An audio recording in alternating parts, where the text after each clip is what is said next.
requested was that the county enforce the ordinance that that was adopted by the Board of Supervisors regarding parking of vehicles with for sale signs in public rights-of-way. But thank you for your comment, and I'm sure there are others in the community who share your point of view on that. Is there anyone else who wishes to address council? Barbara Maas, do you want to adjust the microphone? Barbara Maas in El Granada, and I love it there. And for Mr. Bertolucci, once again, this is an official, a beautiful entrance to our community, El Granada. That's why. It's unsightly and unseemly to have the entryway littered with cars for sale. That's why that is. I'm here to personally express my thanks along with Gary Crispell and Morris Gady, my fellow appellants, against a 25-foot lot proposal in El Granada. The assistance of the Midcoast Council in our appeal is greatly appreciated. We were distressed by having worked so hard and made so many meetings and spent so much money and spent money copying and informing each and every supervisor about the issues involved in 25-foot lot development. They're not in the county LCP build-out numbers. That it is not in the character with the existing neighborhood or community. And these are real issues. We were blown off. Our drainage issues were blown off. The issues were blown off. And our presenters were consistently interrupted and harassed. And if there's some form of redress or address for this, maybe we can get our appeal money back, because we were not able to make a complete and thorough presentation as a consequence. Just for informational background, I will read to you. This will help the people who are watching know what it is that we're talking about. I'll read you a brief description of what it is we are addressing here. We, the undersigned, this was our original petition letter. We, the undersigned, urge and assert that the request for CDP and use permit regarding substandard 25-foot placement of a manufactured house in the middle of a 5,000 square foot lot zoning neighborhood be denied. Number one, because of number one, County Measure A passed overwhelmingly in November 1986. It prohibits provision of sewer and water service to lots which do not conform to the county's zoning ordinances in the LCP 5,000 square foot lots. Number two, non-conforming 25-foot lots are not included in the county LCP build-out numbers. In fact, they have never been counted from Miramar through Princeton. Paul Perkovic counted them in Montara and Moss Beach and found that there are 5,000. There may be 6,000 from Miramar through Princeton, and maybe 2,000 in Half Moon Bay. This is a coastside issue. The proposal for this building manufactured house is not in character with the existing neighborhood. This very long, skinny house in the middle of traditional homes represents piecemeal development, which would cause a decline in community appearance and thus lower property values. At the present time, there exists significant burden exceeding the capacity on the infrastructure, roads, services, schools, etc. of the Mid-Coast. As an example, traffic studies indicate the traffic levels on Highway 92 and 1 are already at grade F, unacceptable levels. Permitting the proposed type of building of this request would only increase these problems. Permitting development such as that requested by Judy Taylor would only contribute to further destruction of the appearance and value of our unique and irreplaceable coastside communities. This is the coast side. This is not the bay side.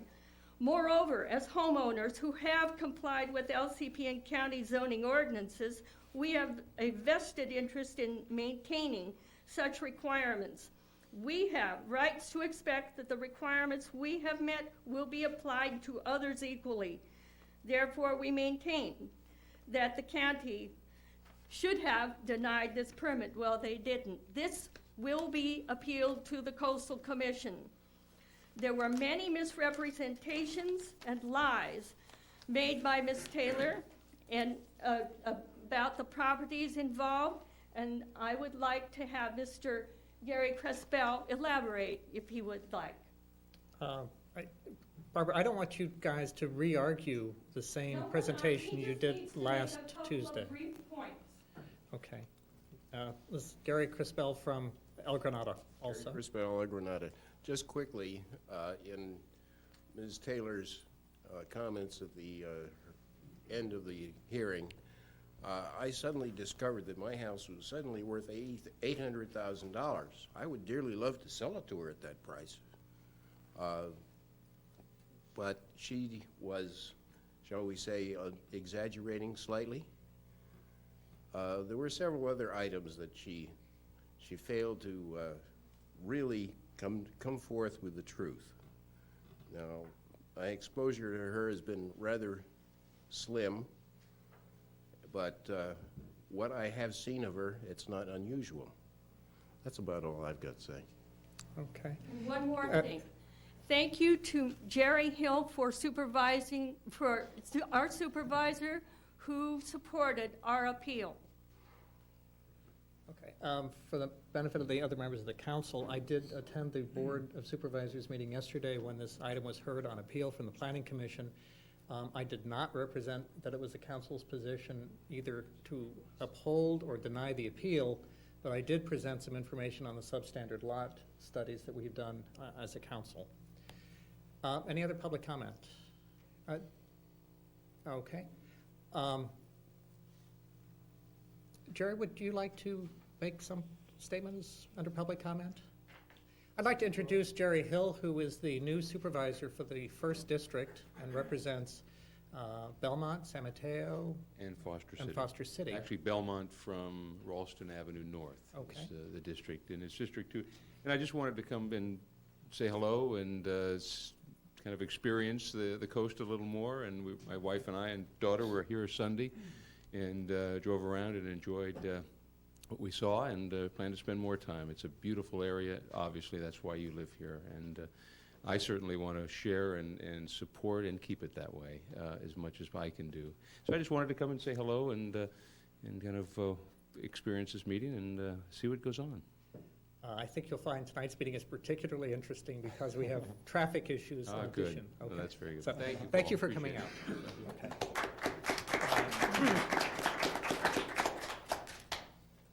We'll turn next to announcements from the council. Do we have any announcements? Okay, I have my usual stack of announcements from correspondence. There's a vacancy on the Congestion Management and Air Quality Committee, which is a committee of the City-County Association of Governments. This is a vacancy that can be filled by any member of the general public who is knowledgeable about transportation issues in San Mateo County. If you'd like to nominate yourself or anyone else for this vacancy, please contact Walter Martone at area code 650-599-1465.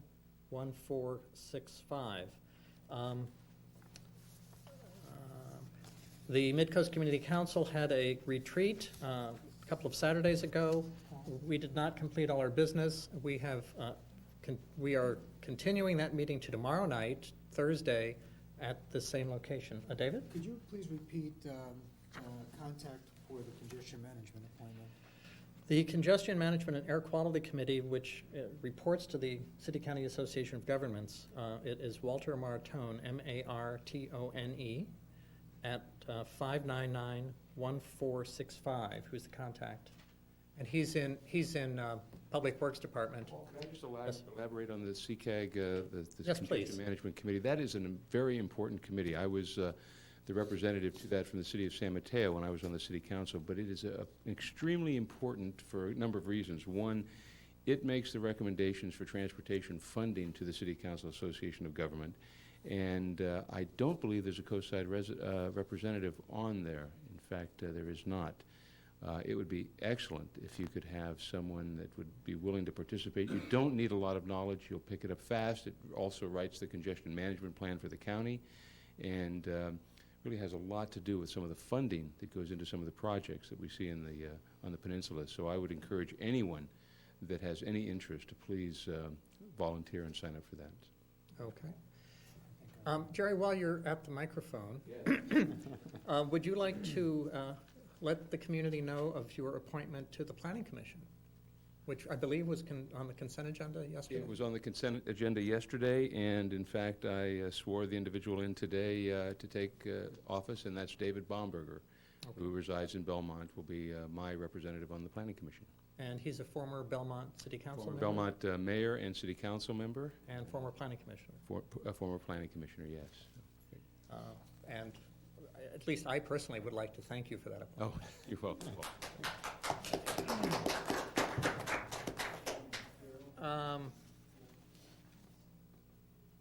Any other announcements from front?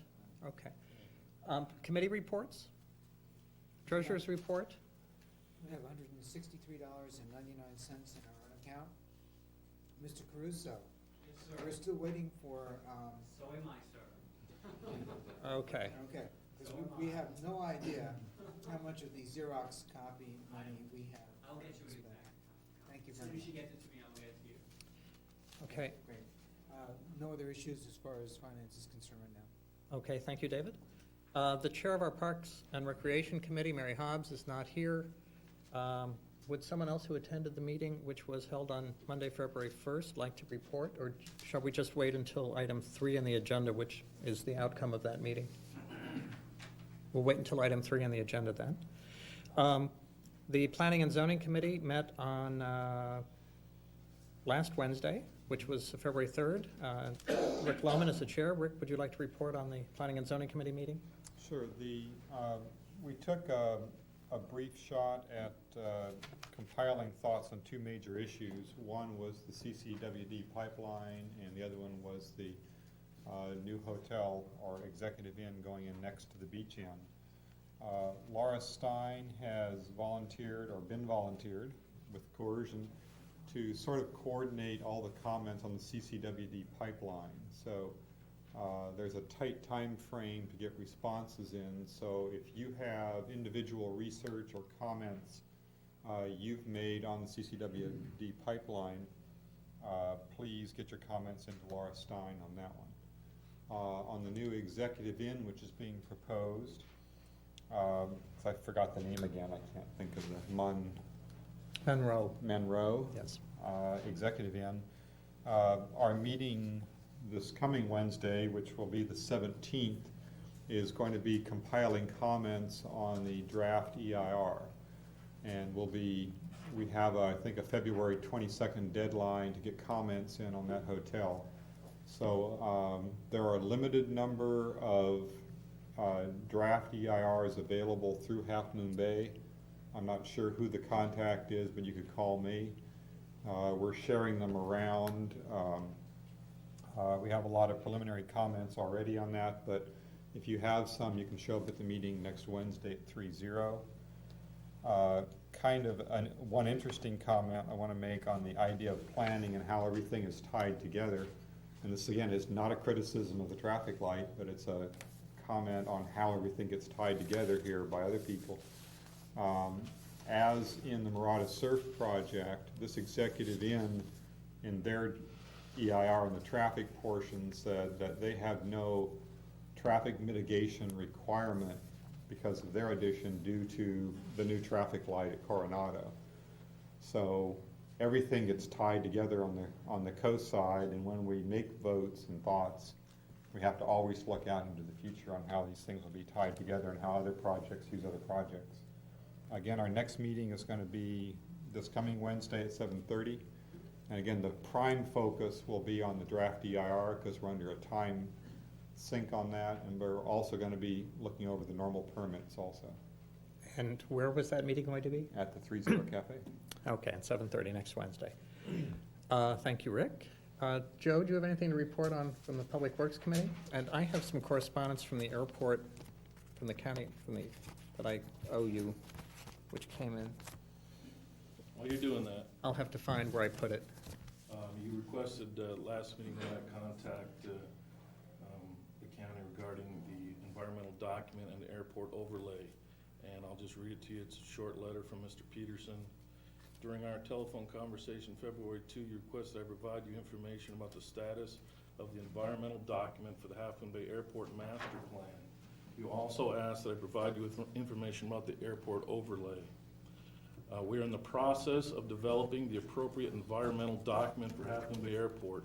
Once this document is complete, we will hold the public meetings to gather comments.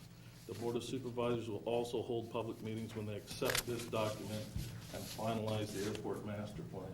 At this time, we do not have a projected time frame for public hearings, but expect to complete this process in the late summer or fall of this year. We will ensure that proper notification for public meetings is provided. So that's in regard to the environmental document. And with regard to the overlays, Mr. Peterson simply said, we do not expect changes in the airport overlay zone, as the zone is tied to the approach surfaces, which are based on the end of the actual runway. The end of the runway would not change if the displaced thresholds were removed. Do you understand that? Okay. Okay. So to answer your question on overlay, according to Mr. Peterson, they would not change.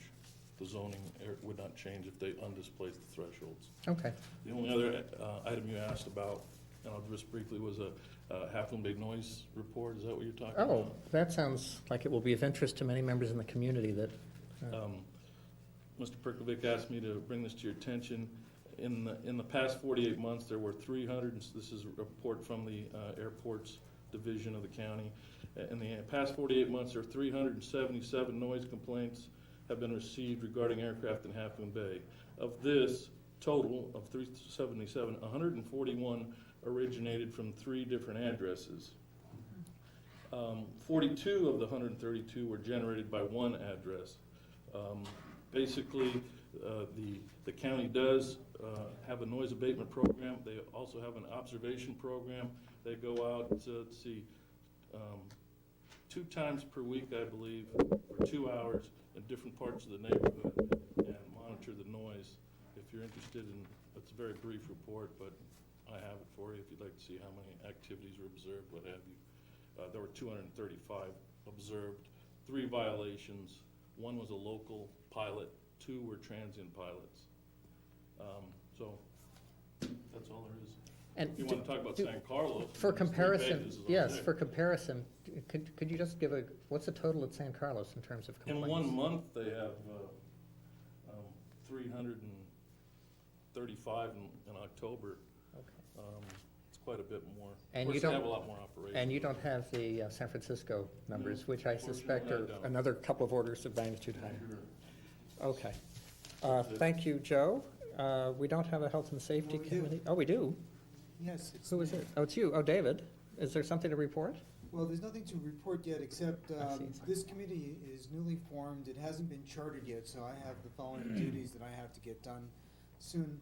I've got to get the committee chartered, I've got to get members for the committee, and Joe Caruso, again, has promised me to get the contact for this committee in county government. That is, who my peer in county government, if you'll allow me to use that elevated status, would be. The first 2 topics that we're going to be covering are emergency medical response and Y2K. So if that piques anyone's interest, you might want to get a hold of me.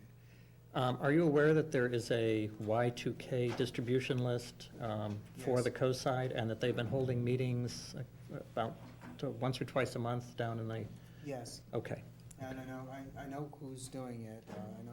I haven't actually spent any time talking with Ms. Harkness, but Okay. I know who she is.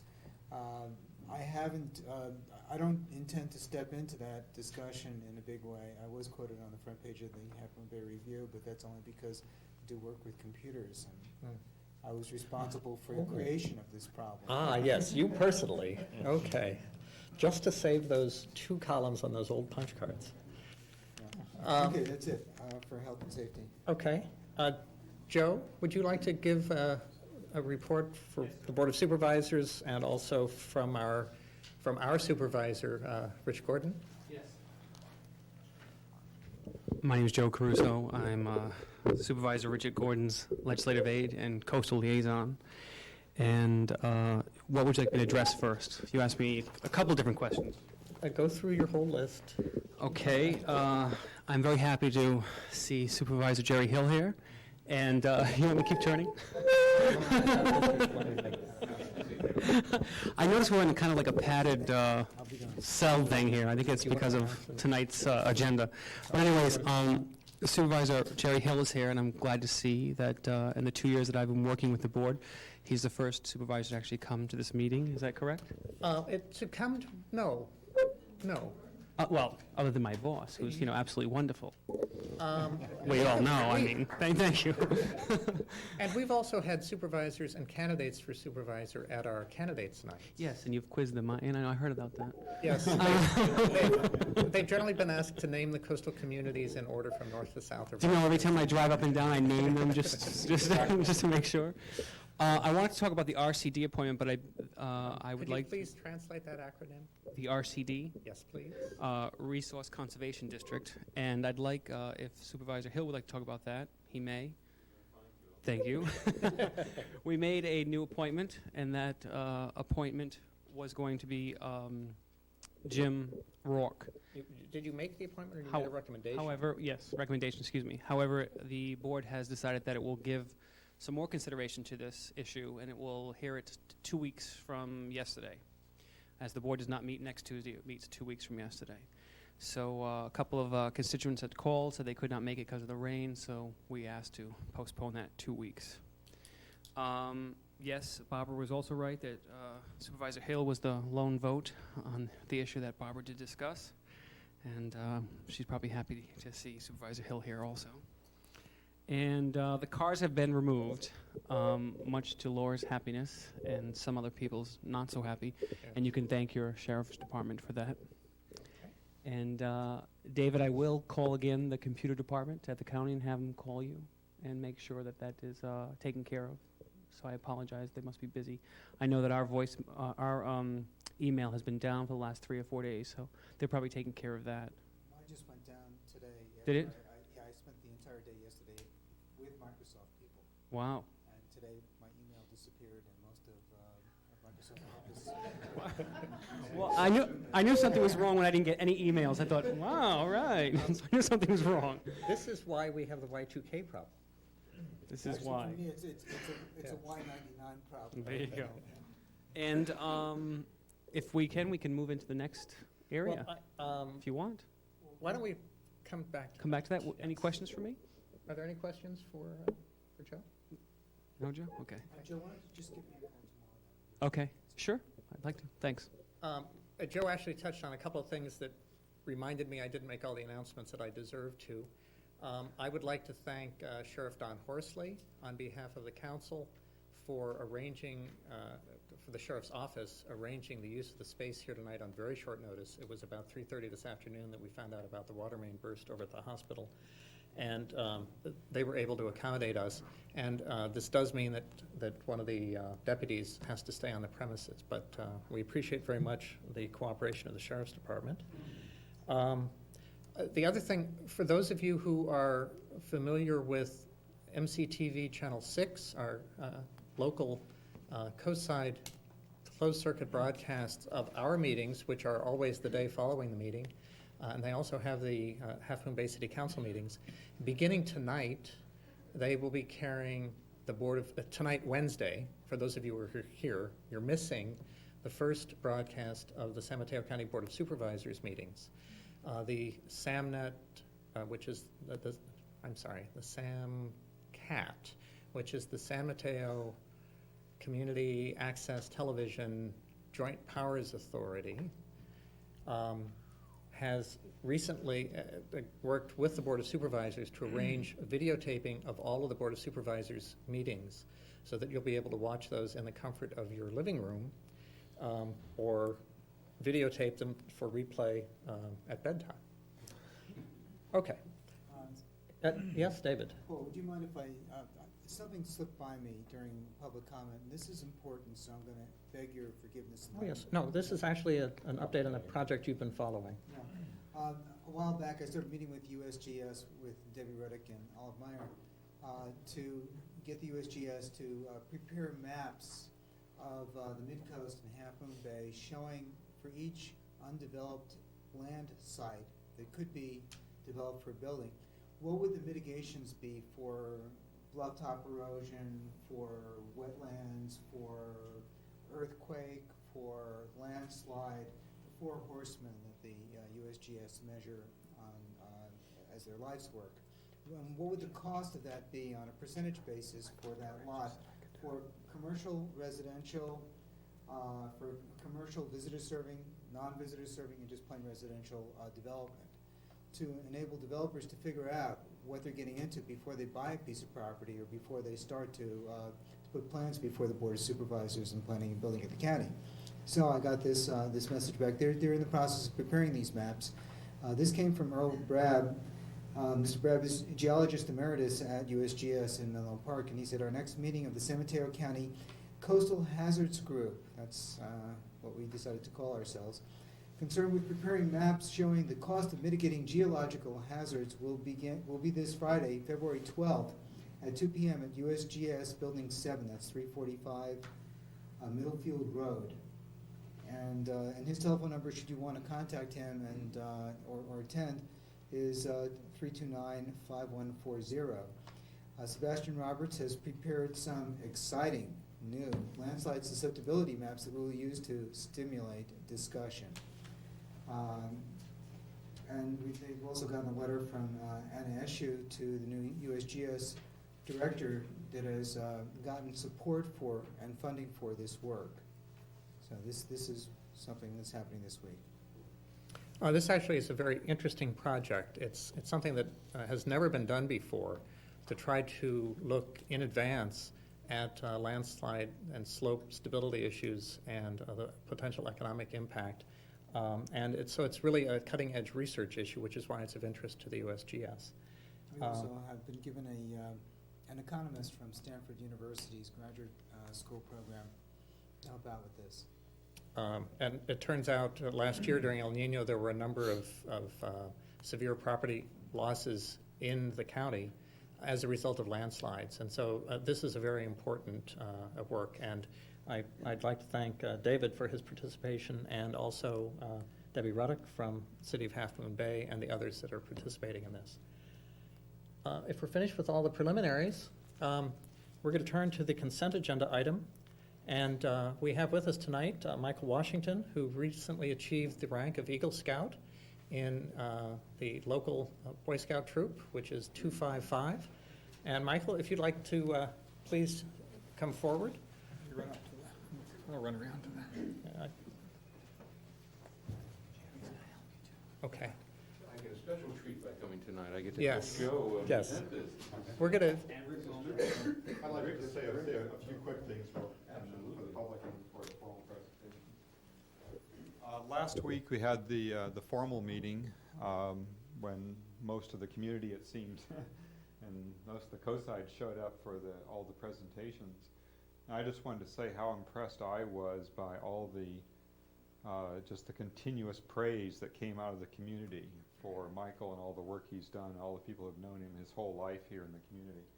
And the speeches and the maturity he showed at the meeting too, I thought were very impressive. Everybody was, I think, overwhelmed by the continuous praise. I'd just like to thank him again for showing up. okay. I think the amazing part is when you look at all the badges and you know the work that went into each one of those, and the dedication and commitment is just phenomenal. So Michael, love to honor you with this and this commendation from the Board of Supervisors of San Mateo County. Congratulations.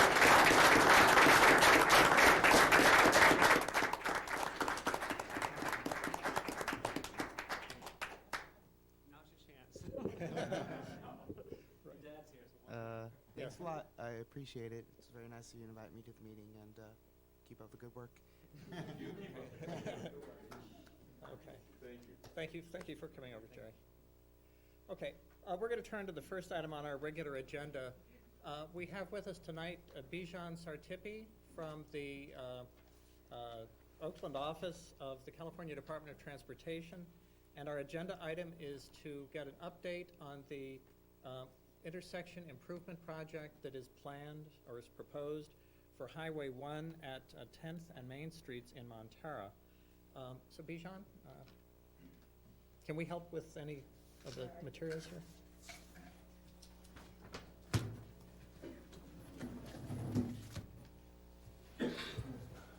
While Bijan's getting set up, there is one other announcement that I wanted to make, and this regards, again, yesterday's Board of Supervisors meeting.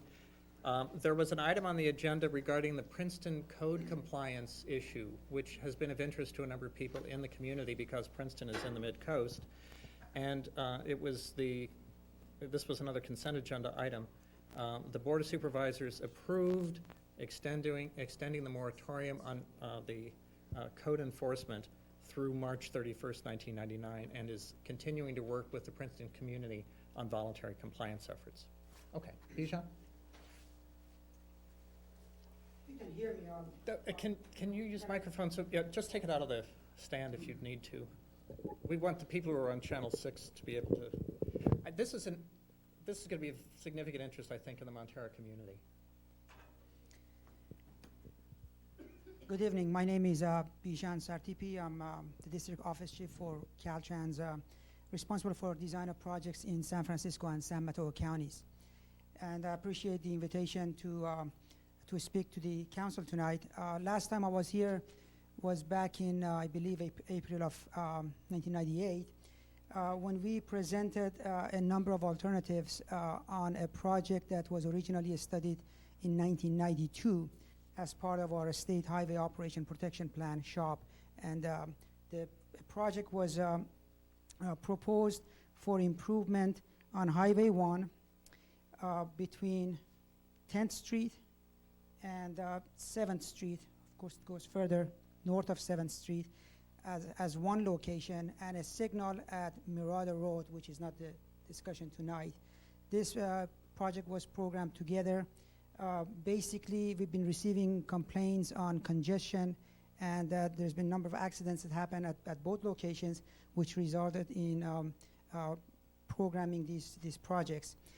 Basically, we had two alternatives that we looked at our last meeting, and as a result of comments that we received from the public, the proposal that we're moving forward with is presented here.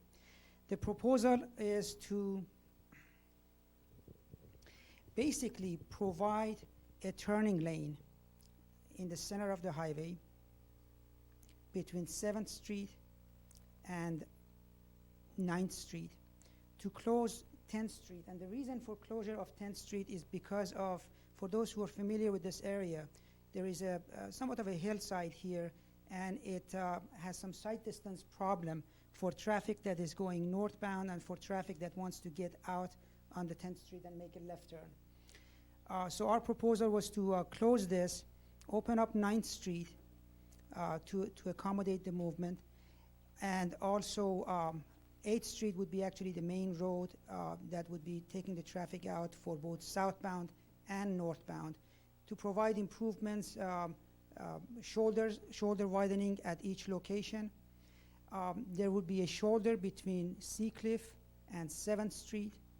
We are not adding any more shoulders. We've been getting some complaints with regards to additional widening in this location. So we're not widening any roadway alongside on the coast side on the highway. And basically, the whole project consists of providing left turn lane so that cars could have a safe area, both for pulling off, getting into these 7th Street, 8th Street, and 9th Street, and also when they are making a left turn from any of these streets to be able to get into that lane for a distance before they actually merge into the main traffic. And that's, in general, the scope of the work that we're doing. Our intention in the past was to, as far as a schedule, because I know that's one of the interests here, was to have this project, the design completed in another month or so and be in construction this summer. Given the fact that there were some changes that we made because of our last meeting at both locations, we dropped one of the lanes at the other location with the signal. So we have one less lane than we originally proposed at that location. And also some of the emergencies that we've been having on the coast side.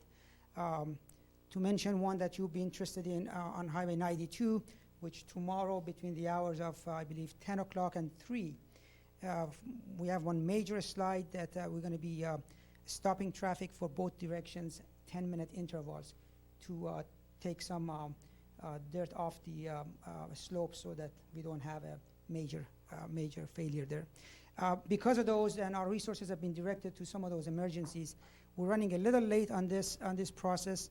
I think we need probably 2 or so more months before we finalize these plans. We're still trying to be able to go to construction this year, but that depends on the weather and how that the weather would cooperate with us or not. The project is fully funded at this time, and we're proceeding with the project. I'm available if you have any questions I could respond to.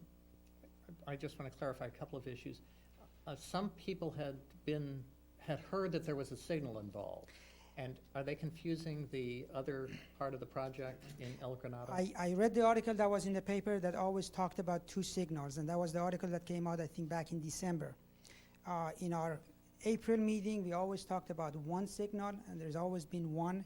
This location, we're only talking about a turning lane and an improvement, closure of one of the roads. And this was discussed, and I think this was the one that the community liked more than the other alternative, which we were actually cutting this hillside, putting retaining walls, which doesn't go with the character of the environment here, but that is an alternative that we wanted to look at and present, but this is the one that we're proceeding.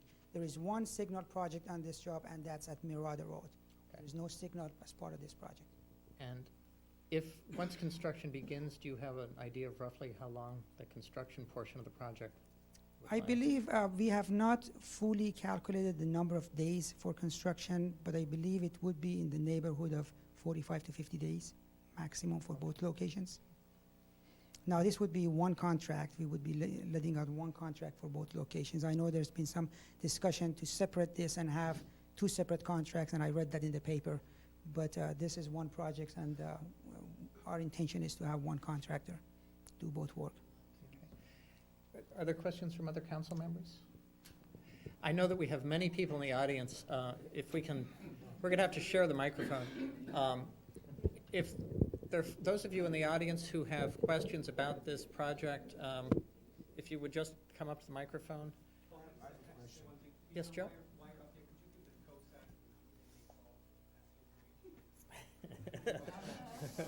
Information on this project? That will be my own number. Sorry. 1-900. Area code 510-286-4890.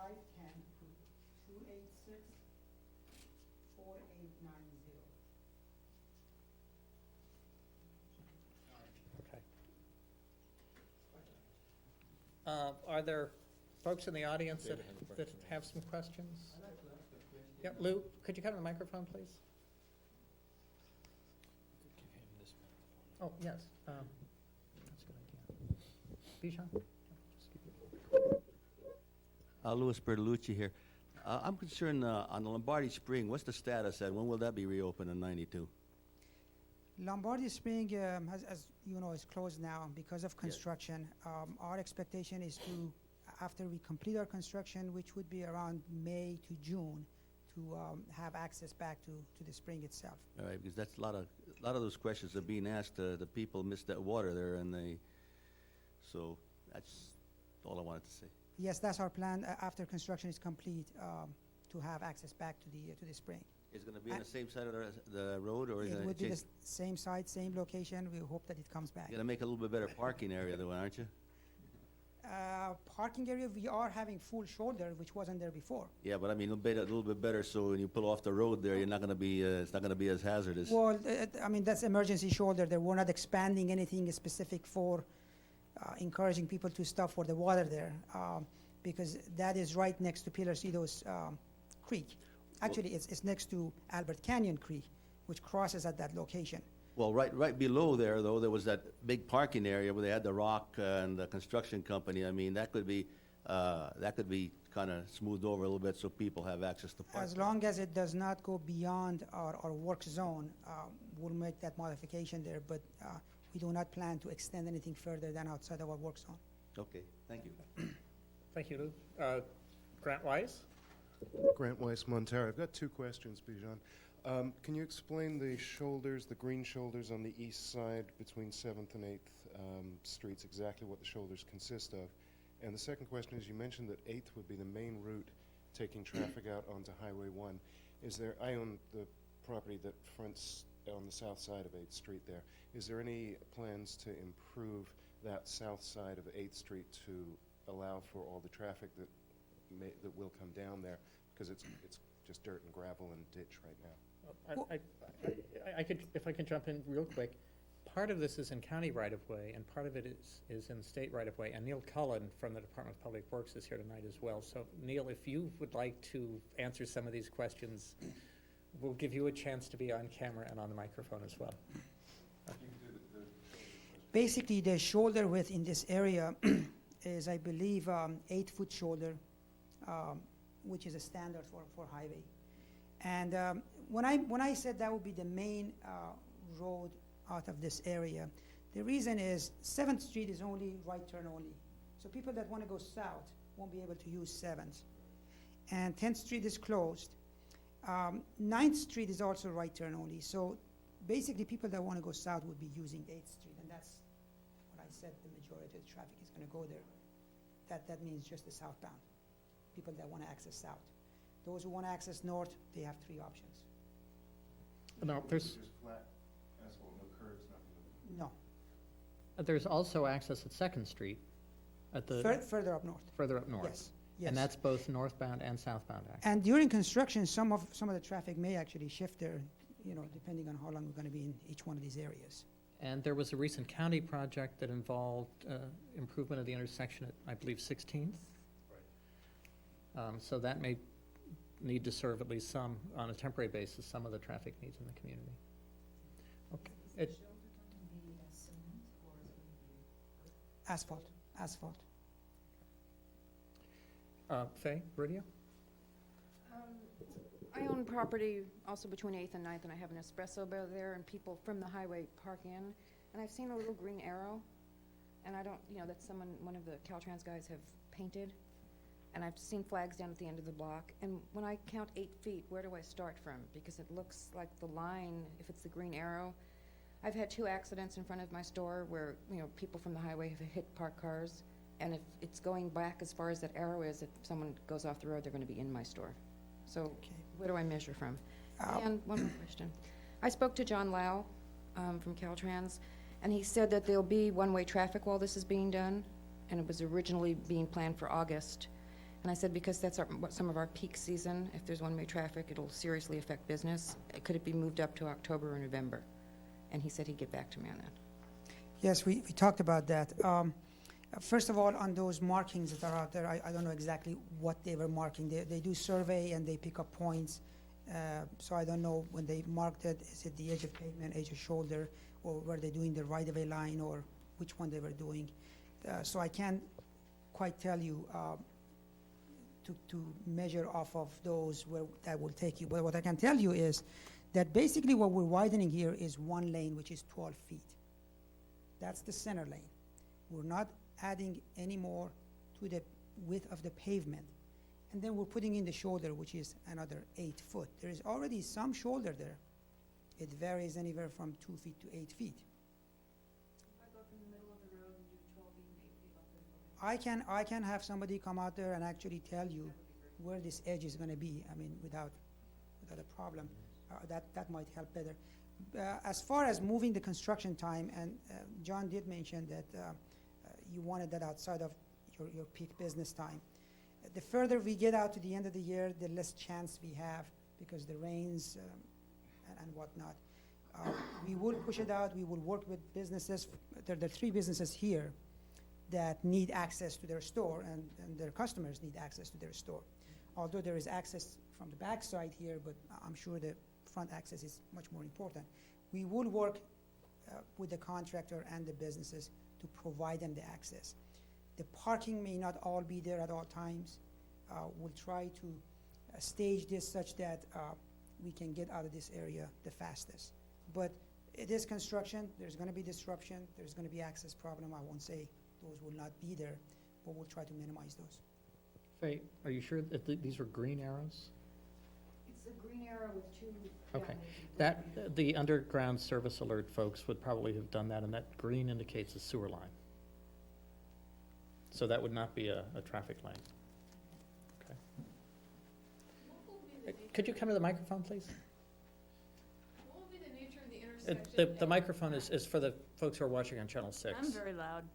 Okay. And also, could you please identify yourself? for I'm the Ellen folks in- Zeff. I live on 11th Street. Okay, at thank you. Fairlawn. What's the nature of the intersection at 9th and Main?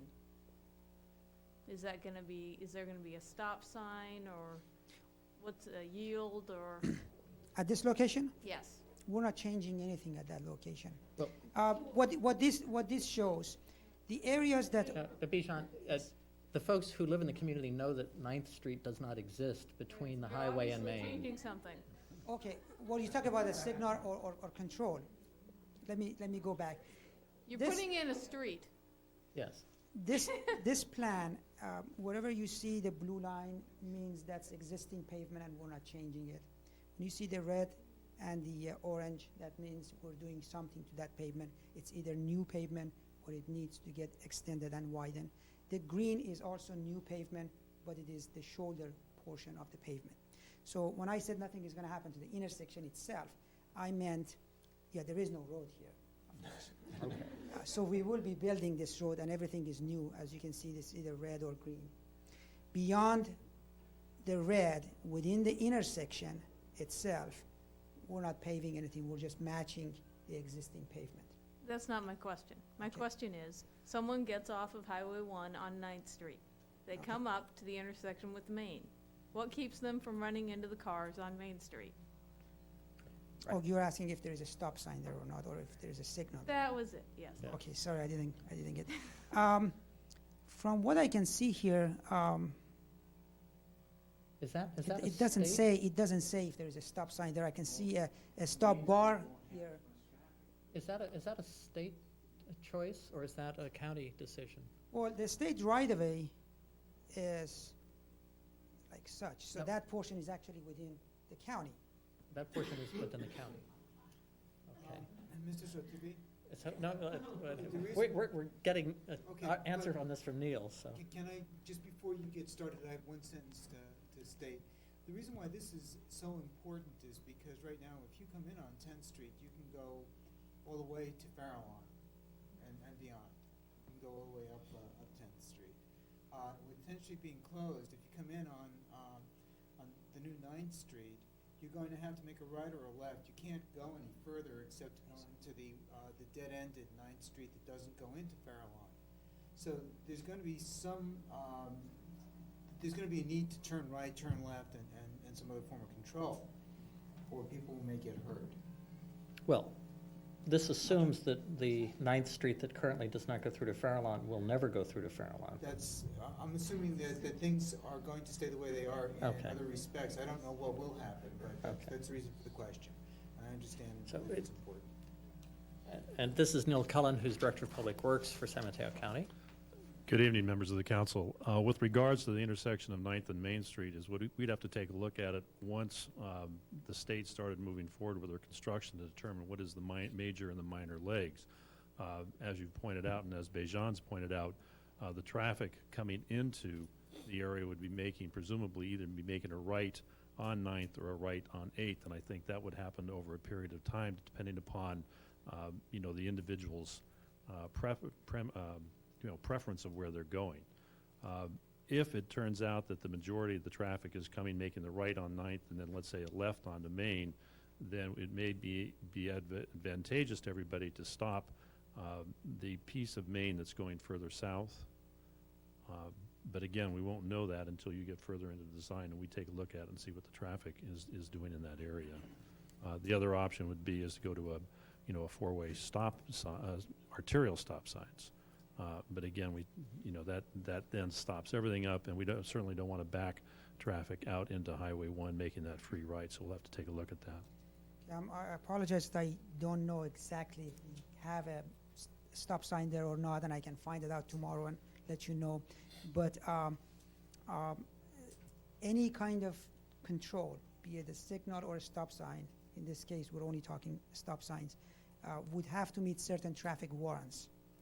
So without a warrant, we'll not be installing any controls. And we would be looking at the traffic volumes and anticipate the movements, and based on that, expecting not to back up into the highway, we would be providing that kind of a control there. I would guess that a stop sign for that intersection would probably be in order. Right, depending, because of the way the grade on Ninth coming up to Main in that area, we may have a not a terrible sight distance problem, but a limited sight distance with regards to people that are coming east on Ninth, looking to the south on Main Street. Looking to the south on Main Street. Oh, okay. If you want to Yes. point it out. Yeah, that might be helpful. The concern would be is that The elevation of Main Street is higher than Highway 1 at that location. So if you're coming off of Highway 1, making a right, and then you want to make a left on Main Street, you're coming uphill into this intersection, and we want to make sure that the sight distance coming this direction so you can see vehicles that are coming into that intersection. So we'd have to take a look at that before a determination is made. I thought I saw other people in the, yes, if you come use the microphone and tell us who you are also, please. I'm Jerry Langen. I live on that little piece of 9th Street that a few people live on, just east of Main Street. So I didn't understand on the part that you're doing, is it two-way traffic there on that part of 9th Street coming off of the highway? Is that two-way traffic there? Yes, yes it is. So when they get to Main, they can turn right or left? Yes. But if they're confused, they can use my driveway. Right? Charge them. That was that happens a lot now because it's a dead-end street. There's only 3 driveways. There's only 3 houses there. So if I'm coming off of there, there will be traffic coming in and making right and left turns. They're allowed to make right and left turns Yes. onto Main Street? Yes. Okay. Something to think about. And then, is 7th Street going to be one-way, did you say? No, 7th Street is still two-way, Okay. but then when you come to Highway 1, you can only make a right turn, and that's the condition today. Yeah, and then what is 8th Street? 8th Street, Two-way traffic also? yeah. Okay, so they're all two-way traffic from Main, Yes, all of them are two-way traffic. but one-way traffic from the highway on 9th. No, Coming- okay, 9th Street is two-way traffic. Okay, and coming off the highway onto 9th, they can make a left, or they can come from the north and make a left turn? They can come here and make this left turn. So there'd be traffic coming 2 ways onto Main? Yes, From both directions? this right turn and this left turn. When they get here, they can go north or south. Will there be signs direct somehow saying, I don't know, so that they don't go on 9th Street to try to figure out where they're at? You mean dead end? Well, it says end of county road, you know. Is that sign someplace here? Mm-hmm. Yes, it's on this side, right on the Well, corner. if we have to improve signs in this area to make sure that people are not using that, that will not be a problem. At 10th Street, will that be closed to Highway 1 traffic then? This is As you closed, come into yes. town? 10th Street is close to Highway 1. And just, you use Main Street to go to 10th then? Main Street to go to 10th, yes. I noticed that the middle lane you have there has arrows showing turns, left turns, either northbound or southbound. So if you're northbound, that would also be a left turn lane for access to the homes on the west side of the highway? From here to, Yes. yes. Okay, so there is a potential for some traffic movement conflict? Not very much, because there aren't that many vehicles going into those. These are those center turning lanes that Okay. basically is a refuge. You can get in there and it's safer, and you can use both movements, either right or left in that case. Okay. Other questions from people in the audience? I just wanted to know with the berm, what type of berm, at the closure of 10th Street, what type of material is going to be used for that closure? Is it going to be portable, those cement berms, or is it going to be some kind of a structure there? In this area, we are putting a shoulder. We're putting a guardrail at this location that physically closes so cars can't run through this area. And then this area basically goes back to its natural, with dirt, basically. So it won't get paved, so it doesn't encourage people to actually get back on that section. That's a guardrail that would be sufficient, that if a parked car on 10th, which has a fairly steep incline, had its brakes fail, it would not go into the highway. Yes. Okay. Will you still be able to go down Main and turn left on 10th Street to get to Fairlawn? Go on Main, make left. Yes, okay. And Main Street from 10th to 11th, there's still two-way traffic, that you're not changing anything? We're not changing anything. We're not changing any traffic patterns on Main Street itself. And not changing this Main Street, not changing Main Street from 10th to 11th, that's not? No, we're not, no. If you don't mind.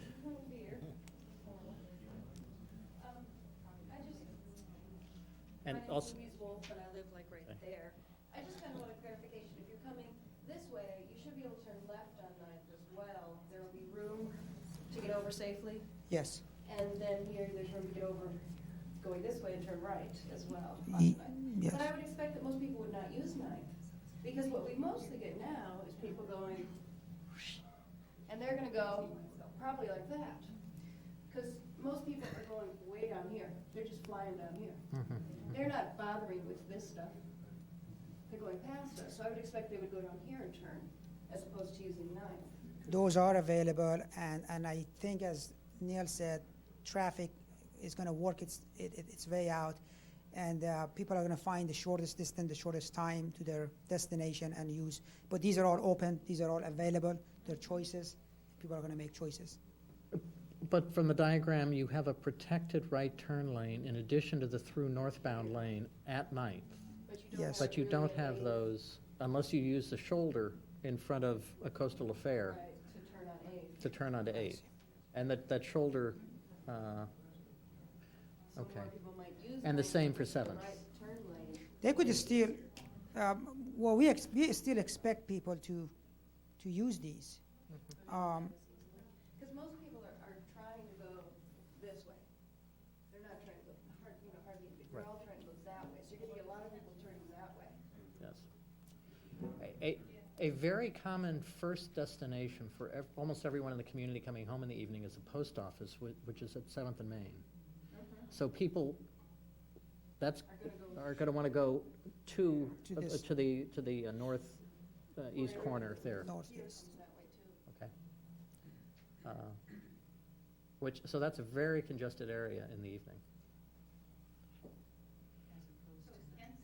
Yes. I have a longer-term question, which is, I would anticipate that the need for this improvement is based on current traffic volumes. Have you anticipated what the impact will be as we achieve build-out of our local coastal plan, which may mean perhaps 50% more homes in the area and corresponding increase in the number of cars? Are we going to overload some of the access roads off of Highway 1 as that traffic load increases? Well, yeah, we haven't looked at, typically on our major constructions, and we're not doing anything major on the coast here, we do go out for 20-year build-out plan, and we use the county model to estimate or to forecast traffic volumes. In this case, we're using the existing, and we're not using any future traffic volumes at this location. So as we go forward, if the local planning and land use fabric changes and which adds traffic to Highway 1, we have to go back and look at those. We're not doing any major studies on Highway 1 on the coast. This is essentially, it's a safety project. A safety project, okay. This is This is not- under your shop? This which- is under shop. This is not a capacity increasing project. We're not adding lanes to accommodate more traffic. We're just trying to reduce congestion and provide protection for the turning lanes. So it's a safety operation project, basically. And the other concern in my mind, at the, just west of 10th Street, most of the county right-of-way there is gone. I mean, there's a drop-off. Basically, the cliff has eroded back practically to the shoulder. There's about a foot between the shoulder and the guardrail, and then if you step over the guardrail, you're in the ocean.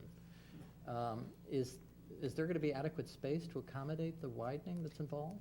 Okay, Or will the widening all go to the eastbound? all of the east? widening is on the east side. As you can see, this the green dash lines shows the existing shoulder. So you can see that nothing is being changed here. We're keeping that alignment. The only place we're widening is between Seacliff and 7th on the west side. And all of the widening is going to be on the east side. So no change in that. Yes, existing traffic. Oh, so you will not resurface the existing southbound lane? No. Oh, okay. Barbara? First,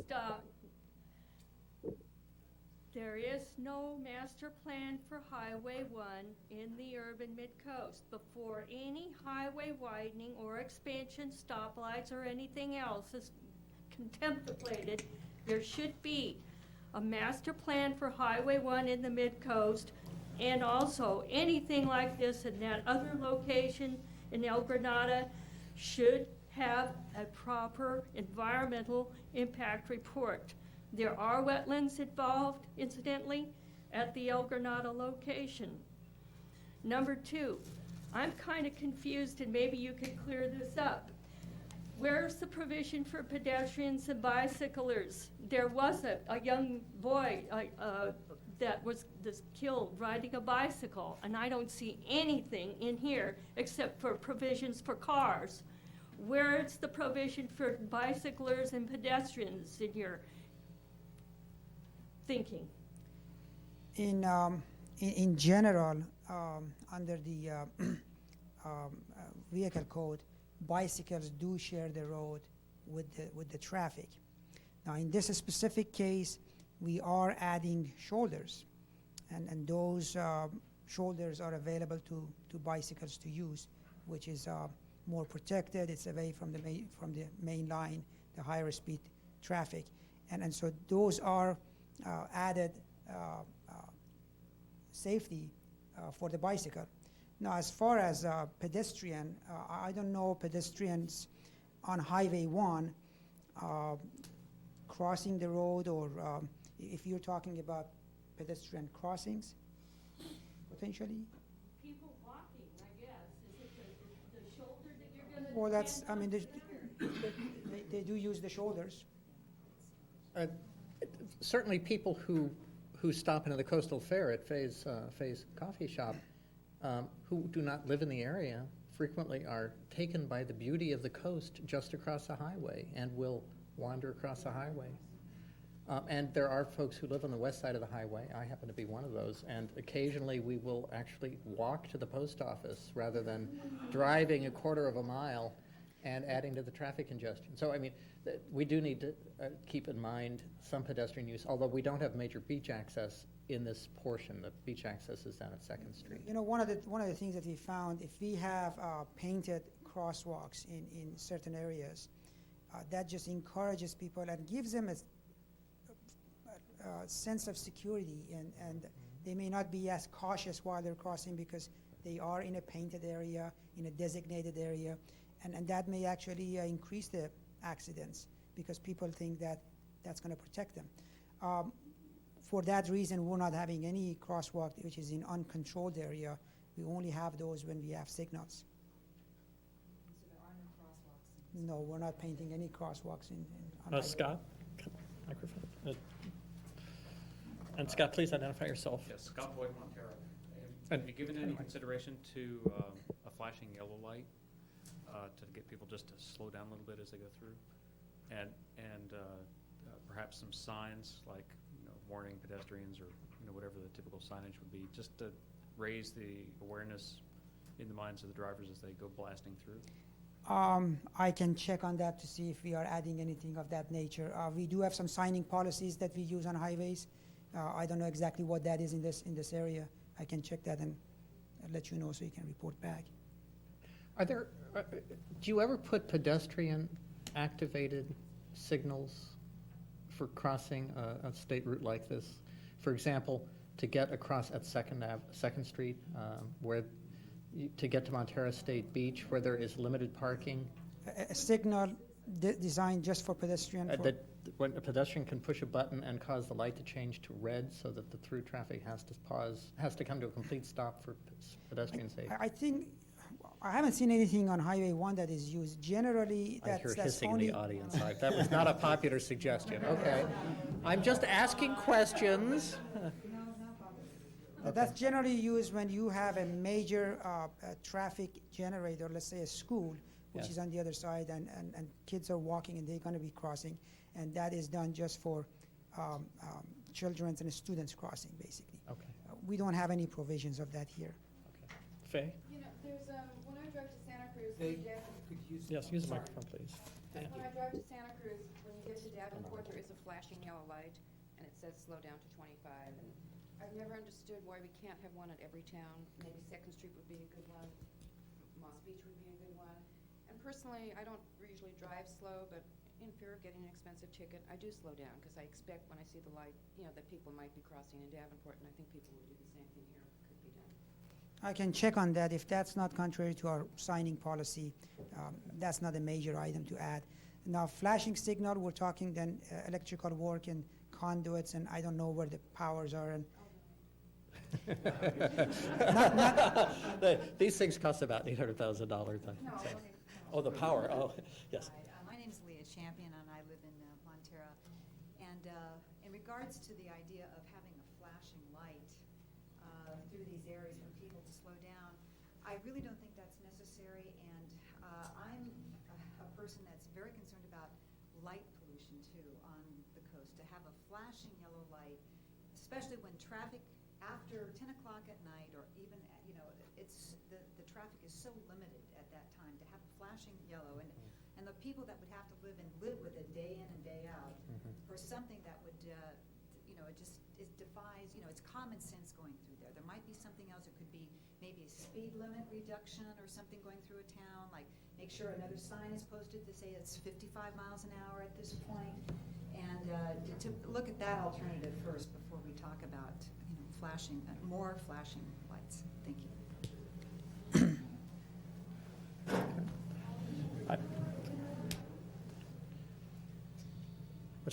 Jerry? I have two questions. One is, what happened to the sign that said Montara? Going northbound or southbound? Where Well, there was only one. Northbound. And it's gone? It's gone. And I thought maybe while they were out measuring or something, they decided to take it down. No, I just wanted to make you aware that it's not there anymore. Okay, and that's... That was David's incorporation study. It's kind of on that still as you come before 10th Street. It was saying Montara, Northbound? the town of Montara, and, population elevation, I suppose, was on Yeah, it said population 1962 and elevation 80, I think, or something, yeah. The other question was about that Second Street and Highway 1 across from the Chart House and the beach and all of that.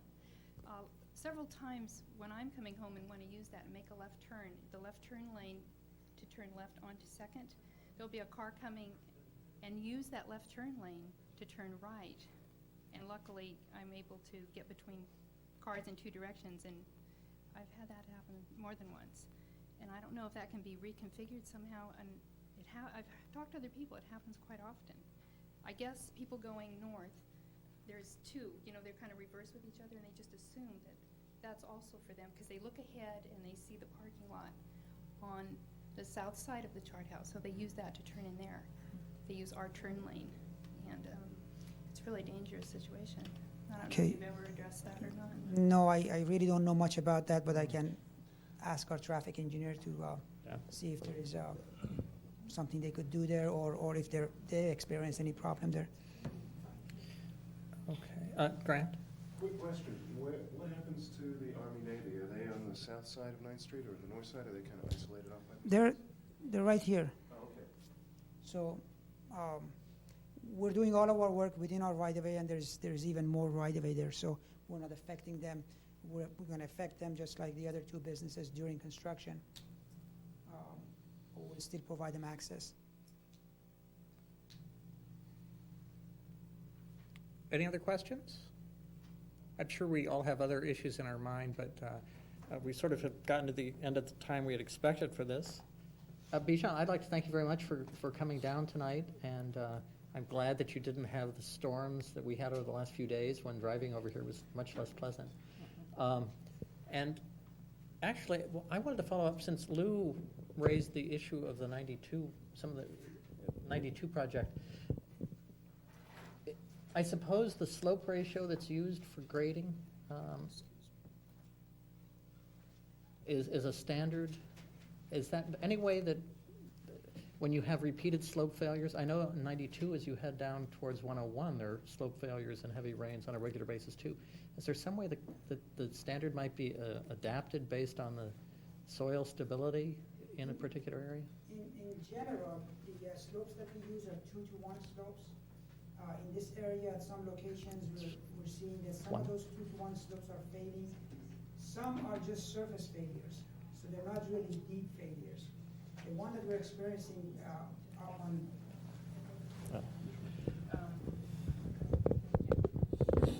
the one that we're experiencing further up on top on 92, it's deeper. It is close to a historic slide area, which we actually corrected back in 83 to 85. We had some horizontal drains that we put in there to drain the hillside. And this is occurring just south on the downhill side of this, of that slide. We fixed that last year. It cost us over $1 million to fix that. This new one is going to cost us over $2 million to fix. So we have been experiencing failures in areas that we are not even doing any work. We've done a study of the whole Albert Canyon Creek watershed and the historic slides within the watershed there. And basically that's the nature of the environment in that area, that the hillsides do move and there are slides there. Okay. Okay. Thank you very much for your time this evening. Thank you. And, okay.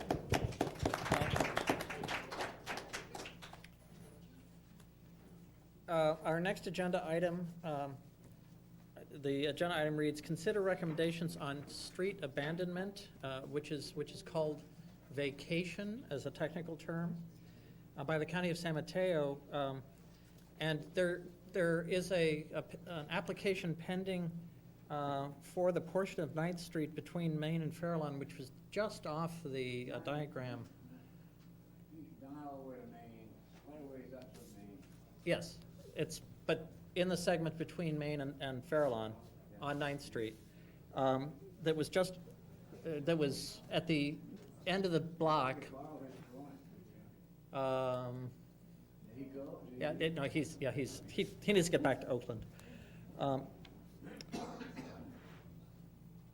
Neil, would you like to make a brief presentation on this? No. No, okay. I certainly will if you wish. I think it might be helpful because there were copies of the staff report in the back of the room. Yes, if you could briefly. Well, good evening again.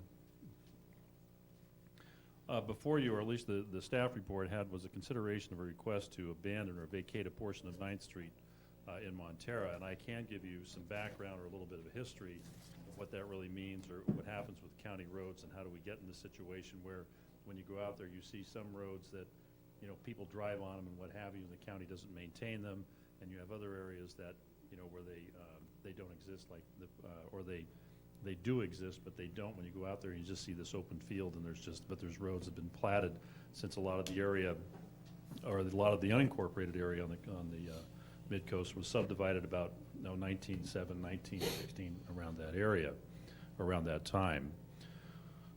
Two things occur is that when you take a look in most subdivision maps, the Board of Supervisors accepts, or well, actually there's an offer made on subdivision maps that the board may accept on behalf of the public the rights-of-ways or the road easements in those areas, and what they're doing, they're accepting it on behalf of the public in total. That's everybody. At the same point in time, is my understanding through County Counsel's office, is that every resident or every property owner within the subdivision has some rights to those roads which are above the general public right that may be offered and accepted by the Board of Supervisors. So what occurs if someone comes in to the county and for whatever reason asks or requests, I want to abandon or vacate the portion of the road that is in front of my property, there's essentially two things that occurs. One is the real property division will go through and ask us, because we're public works and because we do road maintenance and what have you, if we see any immediate need for that road. And if the answer is no, and if there's other, whether it's other departments, then they can go forward with essentially a general plan or a finding of general plan conformity if that right-of-way is not needed for the large public. And then the county would then, through a public hearing process, vacate or abandon any right, title, and interest they may have for the public in total.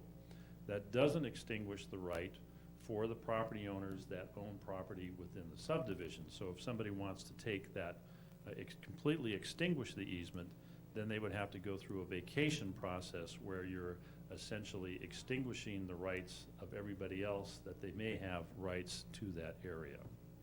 So what was going forward on 9th through the Planning Commission has to make a finding before it goes, a general plan conformity before it goes to the Board of Supervisors in conformance with the government code, would be is there a need for it? And at that point, it was asked from our perspective, you know, do we need it for transportation purposes, and looking at the grade of the road, the general layout of the subdivision streets, and the length of the blocks in that area, my response to the Planning Commission is no.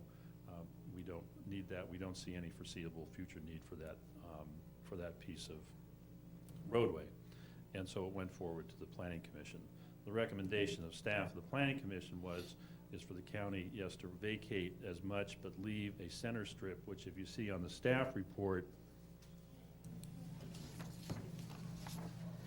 would be that second map that has a strip in the middle that allows or keeps that area for pedestrian use. Now, the other thing that does occur, and I forgot to mention, I apologize for that, is when you're going through the general plan conformity, you also have to ask all the utilities whether or not they want to keep any type of easements. And so that goes through the process, and I believe Citizens Utility requested, and probably PG&E, that to retain an easement also. And so where it is today, I believe it's been continued, and it's to go back to the Planning Commission once there is public input through the Midcoast Community Council. The Planning Commission then would consider that input and then make a finding, and then it would go forward to the Board of Supervisors with a recommendation to either vacate a portion or all of that piece of 9th, accepting therefrom those areas where the utilities had requested the easement area, and presumably for the pathway in the center also. Okay. Sounds like somebody's fun. Do we have questions that would be appropriate for Neil?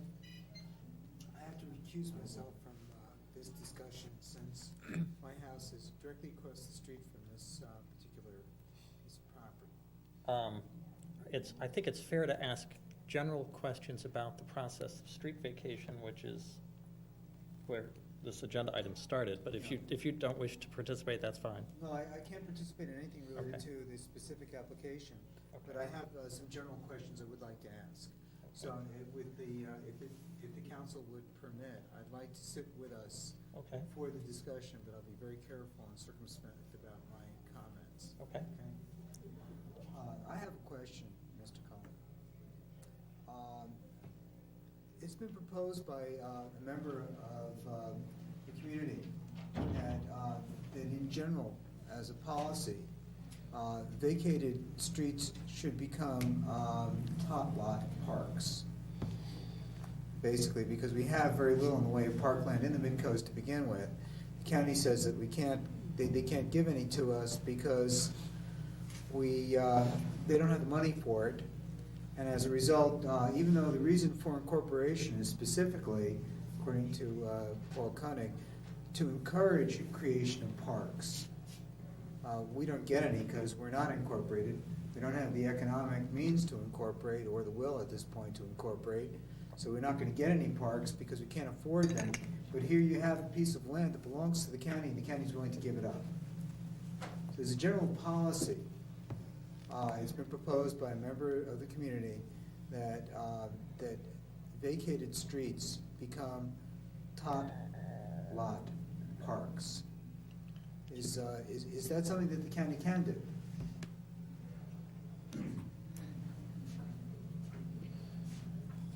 Well, I think, in order to respond to that question is when you take a look on a lot of the subdivision maps, is that the offer that is being made by the original subdivider is usually offering that piece of property for access. And again, I'm not an attorney, so I can only give you my opinions. My understanding is most subdivisions is that the underlying fee to the center of the road belongs to the adjacent property owner. So for the county, the county doesn't, for the most part, own those rights-of-way, the road easements. So there is a theory, as I understand it, is that you can't overburden an easement to a greater an extent than what it was offered for. So if it was offered for a specific public access, and if the underlying fee belongs to the adjacent property owners, then I don't think the county has the ability to unilaterally say these are going to be used for tot lots in that situation. My understanding, again, I can't speak for Paul Koenig, but in the past, I know, is the county has been in the business as far as the parks were more rural-type parks than they were urban-type parks. In fact, I believe the only really urban park that we have is Coyote Point. Most of the other parks are out in the open space areas, and so we have very few when you look around where there are other parks. There was the one park that was done that recently is down in the Fair Oaks area, and that was done through a volunteer group. It's not a county park. It was done on a voluntary basis. In that particular area, they were using, or they got a permit from the San Francisco Water Department to essentially use part of the water department right-of-way as a park. Hope that answered your question. Thank you. Other questions from council members? Yeah, I think the discussion that, sort of summarizing the thoughts I remember from our last meeting, and a lot of them revolved around this issue of depending on where the specific easement was, some of them would be totally useless for a little baby park. Some of them might be best, left in wilderness, and almost each one of them should be evaluated on a one-by-one basis to see if this one should just be left in bushes and wilderness, and this one would be a nice pedestrian trail. This one that's real flat might be a tot lot and those sort of things. And there was the general consensus of investigating, the full spectrum of uses for those. Okay, and we did refer that question to the Parks and Recreation Committee, which has not yet come up with any recommendation on that. I did have, you used the phrase that the county has no immediate need for the right-of-way for a thoroughfare, that was sort of the basis for determining that the county might give up the easement that it holds. Once that has been vacated, can the county come back and change its mind and say, well, now we find that we do need that for through street and we want it back? Or once it's given up, is it gone forever? Once it's abandoned, the county has more or less given up its right for the general public. What we do find in some areas, and especially with the older subdivisions, and especially if you go to the other side of the hill, and you get into the areas in Emerald Lake Hills, Devonshire Canyon, some of those very steep areas, subdivisions were put on paper, and certainly, you know, look great on paper, but when you go out there and you say, can I physically build a road in that area? Right. You know, it's almost impossible. If you take a look at, I believe it's on Ocean Boulevard, a portion of Ocean Boulevard in the Princeton by the Sea area, it's essentially underwater in the bay. Yes, yes. So I don't know, while we haven't gone through an abandonment procedure in that area, I don't think at this point in time we try to build a road on it. But the short answer is, once it's abandoned for that use, is the county has given up the right and it can't come back, you know, without going through a lengthy process and probably some acquisition Eminent process domain. to come back and bring that back in. Okay. So that, if I can look at the historical picture, when these lots were subdivided, the primary means of transportation was probably horses and carriages. And at the time, it's unlikely that people foresaw that there would be significant automotive traffic.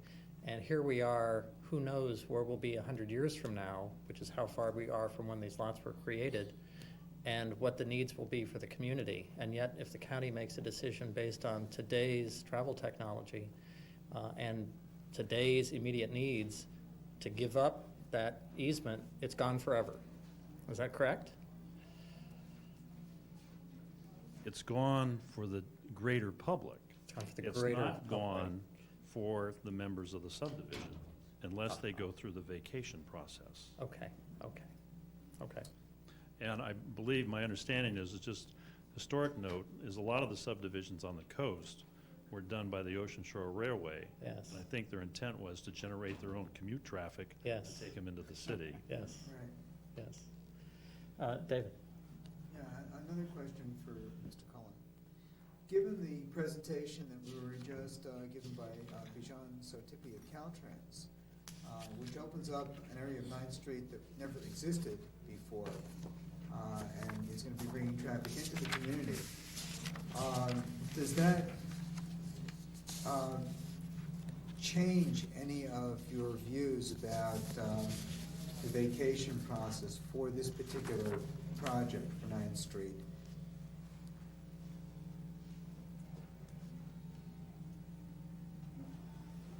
Do you want me to repeat the question? As I understand, the question is that would we change our mind now that Caltrans has on the boards a proposal to open 9th Street between Main and the Coast Highway? At this point in time, no. Again, is what they're doing in a sidebar kind of the back is that when young woman was asking me, well, why open 9th? Why don't you just take it to 8th? And I think Caltrans' perspective on that is they were trying to accommodate those people that were going back towards 10th and due to the shortness of it. I think the opinions are is that it's not changing traffic that much. You're moving it from the 10th Main Street intersection to the 9th Main Street intersection. If the county was to go forward through, let's say, to open up 9th between Main and Farallon, then I think that we would be going through a process where the property owners would be arguing, are you diverting traffic? Are you putting, I'm living on the cul-de-sac right now, you're changing that for me, and we'd go through that process to say, is it worthwhile and what it's doing? Again, the grade of the road too, and we looked at that between on the upper portion of 9th with its intersection with Farallon, you start having some problems with sight distance in that area, and it's fairly steep. So my short answer is no, it hasn't changed my opinion. Okay, then I have one last question for you, as long as you're there. This has to do with build-out in Montara. Changing the roads, the egress into and out of. You can't hear me? No. Oh my lord. Sorry. I guess. Is that it? Yeah. Okay. Given that that we're changing the structure of roads into and out of Montara, that we're closing off 10th Street, we're opening up 9th Street. The number of ways you can get into Montara or out of Montara is going to be basically cast in stone. And circulation impacts will be cast in stone. This should have some impact on what the morning commute maximum load bearing capacity going out onto Highway 1 is going to be. And I think the county should be looking at, based on roads, what the maximum carrying capacity can be for the town of Montara. Is that something that the county could plan now as a result of your decision to vacate 9th Street, if you're going to do that, and Caltrans' decision to close off 10th Street? Well, the thing that makes it real difficult, and I think the trade-off and what we saw with the closure of Devil's Slide, is that you're talking about the capacity of Highway 1 as it currently exists. And when we take a look at the local coastal plan, I believe that Highway 1 is going to stay as a two-lane road. Is that as you introduce more and more intersections, then you're driving the capacity of Highway 1 down. Because with each intersection, and what we saw with the closure of Devil's Slide, is people were getting off on Capistrano, running down the Alameda to get back on in Coronado to gain 2 or 3 car lengths. I don't know why, but they were doing that. And the state would look, and I think what they're trying to do is discourage, even with their plan, is to reduce the number of intersections, making that left turn onto Highway 1. There, 9th, you have 9th, you can make a right off, you can make a right on, but you can't make the left onto Highway 1. You'd have to do that at 8th, you won't be able to do that at 7th. So it does funnel it into the area. No, Highway 1 will obviously end up with less traffic because there are going to be fewer roads leading onto it from Montara. There'll be, instead of it taking 2 or 3 minutes to get out of Montara 4 or 5 years from now, it might take a half an hour. That's what I'm saying. I don't know, but if you build any more houses in Montara and you have fewer roads leading onto Highway 1, it's going to take a good long time to get out of Montara in rush hour. Just as the people in El Granada right now have to the queue same to get out. situation. Yeah. Yeah.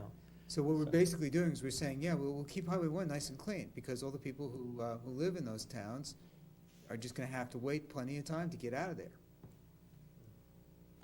Well, again, I think what when we start taking a look at it, and that what is the total capacity, what it's going to be there at some point in time, again, is that it's what's governing that right now is the local coastal plan, and the LCP has defined build out. It's defined the size of Highway 1, and so basically that's already been determined. But it was determined with a different set of roads going in and out of Montara. I think that, it's only determined with a different set of roads going out of Montara with respect to the 10th Street intersection and the 9th Street intersection. Total number of roads going in and out, and say at this point in time, is still the same. Keep in mind the 9th Street intersection doesn't exist now. But the 9th Street intersection is going in only. 10th Street goes in and out. Oh, I see what you mean. Okay, so we're diverting the outbound traffic that could use 8th and 10th into Right. a signal exit point. Right, yeah. Thus effectively doubling the load on that single point. Yeah. But again, this what is you're a doing. Bijan question. We should have asked this while Bijan was here. Yeah, but it's not Bijan's road. It's the county's road. Well, Highway 1 is the county, is the state's road, and again, not trying to say it, bring Bijan back, because he can answer the question better than I, or, I'll let him answer the question. Again, the particular project that Bijan was talking about is a safety project, and, surely, I'm sure there's a lot of people that go through the intersection of 10th Street, and I know when I've been out here on the coast and go through there, it's always kind of like I'm going to hold my breath and punch it, and I'm going to get across that road, because I don't know what's coming, to the north. Yeah. Or in some cases, people, would move further and take another intersection to get them out of that way. It is a safety type project. It's not one taking to look and say, are we expanding capacity or restricting capacity? I as far as Bijan's project on 10th Street in Montara is concerned, I'm personally in favor of that because I'm one of those people who's guilty of driving through that intersection at a fast enough speed to take the tires on my car and put them into the air. okay? And I know everybody else does it too. Could we call the sheriff back? Hey, Paul, are we kind of getting off the subject? Yeah, we're getting back into the Highway 1 project. No, so- but what I wanted to do is I wanted to ask just one question now, which is, can we get some analysis done by the county on what build-out should be, given the new configuration of streets within Montara and the egress and entry streets that take traffic in and out? Is there something that we can do about this? I think at that, right now, though, is that, looking at it, is that there's no difference between what is out there today and what there would be out there after the SHOP program is finished. All right, thank you. Can I ask sort of an engineering question, which you may not be able to answer, but you might have a gut feel for? I know that the portion of 9th Street that's being proposed to be abandoned is quite steep. But if you look at the elevation at 9th and Main and the elevation at 9th and Farallon, the distance of the entire block, is the overall grade in that distance roughly comparable to the similar grade of 8th Street and 10th Street? And would it be feasible to have a through street there with some fill added into the area? Yeah, as you do have driveways and houses. There are driveways and in the area. houses, yes. So I realize there would be drainage impacts and things. Certainly drainage impacts and just access impacts, because what you're doing as you raise the elevation of the road and you hold the driveway at the same elevation, then you're having to ramp back down to get to those driveways that are on the side. Okay. Well, when you mentioned that completing 9th Street through would probably raise some objection from the people who live on 9th Street who are benefiting from having a cul-de-sac now, the people who are on the adjacent streets are carrying the load that 9th Street could bear. In the rest of the community, you have 2nd, 3rd, 4th, 5th, 6th, for example, all of which share the load. And if you made some of those into cul-de-sacs, the people who had the newly created cul-de-sacs would be delighted, and the people who lived on the roads that became the principal arterials in the community would, I think, feel like they were carrying an undue burden. I think the way that was addressed, and whether it addressed that issue or not, is that it goes back, or at least one response would be, is that, when we, in 1949, 1950, when the county had to report to the state, what is your maintained road system? And the county, in some cases, because development wasn't that great as it is today, said, here's what it is. It's kind of fixed in time. So you have streets, not too many, yes, in the Moss Beach, Montara area that aren't in the county maintained system. But still, as development has occurred, people have come in, and we've gone through a lot of different options, but people are now on unmaintained roads that, some of them saying, well, how come I'm not in the maintained system? And to address that issue, because our recommendation in the past has been, if you want to bring it into the maintained system, we don't want to increase the county's responsibility and liability of taking on more roads, bring it up to the standard, and then we'll do it. The board saw, some disparity with that, because some of our rural roads, which I call rural standard roads, look the same as the unmaintained roads. And so they more or less said, if you meet some requirements, you can bring it in to the maintained system, 16 feet, paved, drainage, petition signed by 50% of the people agreeing to future improvements, and also that it's at least 50% developed. That ordinance speaks to the people on the block. It doesn't speak to somebody that's on the next block saying, I want that road improved, I'll get to the petition, I'll fix it for you, but so I can drive on it. So that's where we are right now. It doesn't answer your question to say, is somebody being burdened more than somebody else? But when you start talking, traffic numbers, you're talking relatively low numbers in the number of vehicles per day traveling on some of those side streets, as opposed to the capacity that it could have, the total amount of vehicles it could carry. Those are essentially subdivision residential type streets. So you're not talking large volumes of traffic similar to what you may have on the Coast Highway or some of the roads that feed into it. Okay. But I have a sense that I've monopolized the questions. Do you have, yes? Okay. Scott has, I noticed Scott Boyd had his hand up. Scott Boyd, Montara. living on the major artery, 4th Street, let me be the first to volunteer to abandon the stretch between Main and Fairlawn so we can turn that into a tot lot park. It's in case you aren't aware, it's a pretty serious safety problem, and one that I keep meaning to give you a call about. 4th Street, people are doing 50 miles an hour as they approach the stop sign. And when we talk about people treating the stretch that we're talking about now as a cul-de-sac, I look at the map. There's no reasonable legal expectation that should be treated as a cul-de-sac. It's on the subdivision map as a street. Any property owner who buys a property adjacent to that with an expectation that it's a cul-de-sac has an unreasonable expectation, in my view. When I look at what the subdivision map has on it, that's what I'm buying. The expectation is set by the map and by the LCP, and by the county plan, and by a bunch of other things.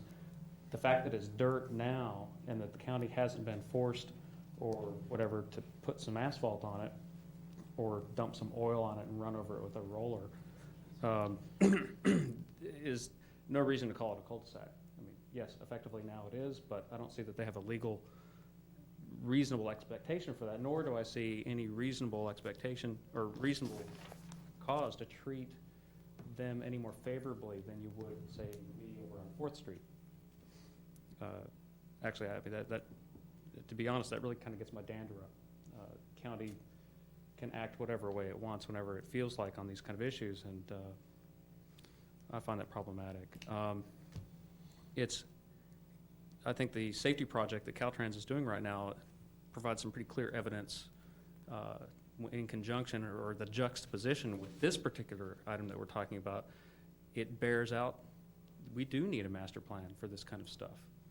Piecemeal, we're going to do the safety fix. Piecemeal, we're going to give away a piece of land that might very well, according to what Bijan Sartipi said, might very well become an obvious way to solve a problem if the new paved paper street on 9th turns into a major artery. There might actually become a demand to pull traffic that way instead of funneling it up 8th or up 10th. In order to keep traffic flowing straight, maybe perhaps to increase the flow, at least pull enough flow off of the highway to stem some kind of backflow problem out onto the highway. So to me, I would look at this and go, geez, if we're really planning, I would hate to give up something that might become an essential card in this card game that we're playing with our traffic flow and our safety issues. And I'm not really sure why we're going to give a gift of all of this land, essentially. I mean, that's what it really boils down to, isn't it? Give a gift to this undeveloped property owner. I'm assuming that the lots in question are all under one ownership. I don't know for sure, but my understanding, actually, but it doesn't really matter for the purpose of this argument. I don't know why we're giving a gift to somebody who's going to go put in a couple of houses.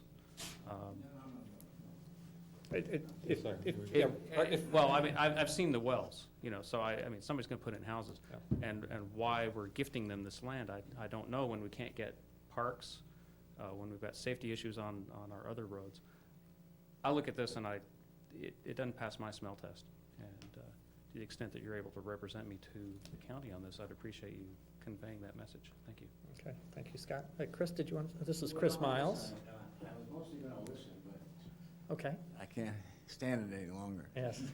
My name is Christopher Miles, and I just represent the owners on both sides of 9th Street that are the applicants for this vacation process. And first, I'd like to say that this is the first time I'd really seen this proposal about closing 10th Street. From Caltrans. And from Caltrans. And I think that, I've been down Highway 1 numbers of times, and people come down there and they drive up Main Street just like they're on Highway 1 for at least a couple of blocks. And it's dangerous. There's no question about it. So I'm happy to see that being done. I don't think much of the idea of using 9th Street, but that's not an argument. But I do want to talk to you, Paul. You keep saying if we could just pay or build a road. Now, with engineering know-how the way it is today, Caltrans could easily build a road up there, and the hell with the people on the side, because they wouldn't be able to use their driveways. You have no idea that before we made this application for the vacation, we got Joe Benny, who's the resident surveyor around here, and an engineer that knows just about where everything's located and what to do about the county. And he came to the conclusion, he talked to Public Works, and there was no intention or no possibility that they could ever pave 9th Street and connect with Fairlawn. So the property is kind of like a vacant lot. It collects garbage, and the lots on both sides collect garbage too. And my point was that if, see, the people are not going to be able to build on that lot, on that land. It's just going to be vacant land. And the only advantage they're going to get is they get a little closer to they can move their houses over closer to 9th Street than they would normally have to be. They can get to the old property line now if this vacation gets through. Mm-hmm.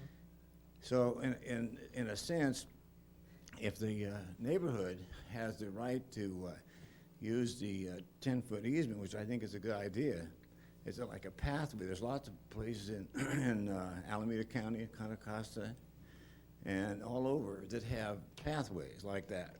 And it might even be used, I don't know. I think it'll be a better looking place with the landowners on both sides maintaining the property than it is now.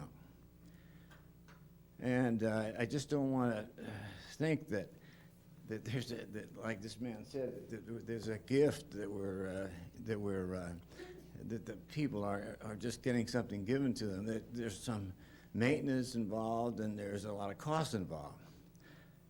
But anyway, I think that it's an impossibility to ever do that road. And again, if there's nothing built on it, if the county wanted to buy it or use it or sue the people again, they could probably do it. But you know how it is on the other side of Fairlawn, it goes up even steeper. Yes.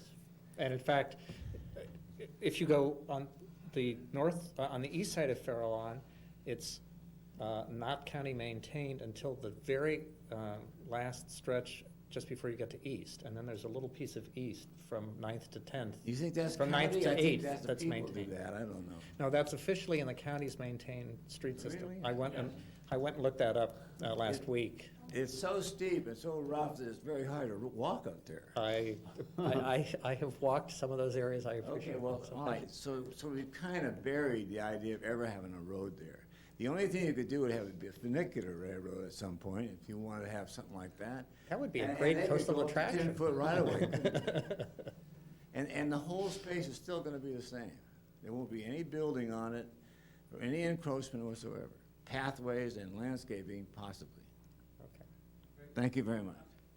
Clarification, when you say no building on it, you mean on But Scott, do you want to come back to the microphone? on the vacation part? No building.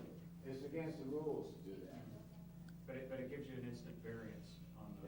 What it does is it gives more space. We can move the houses a little further apart. It's a freebie variance on the setbacks. I would say, if you could characterize it that way if you want. But in a sense, if I could just. Yep. The idea Please. of maintenance is. But Chris, please use These kinds microphone. of lots that are laying around, as you know, collect garbage.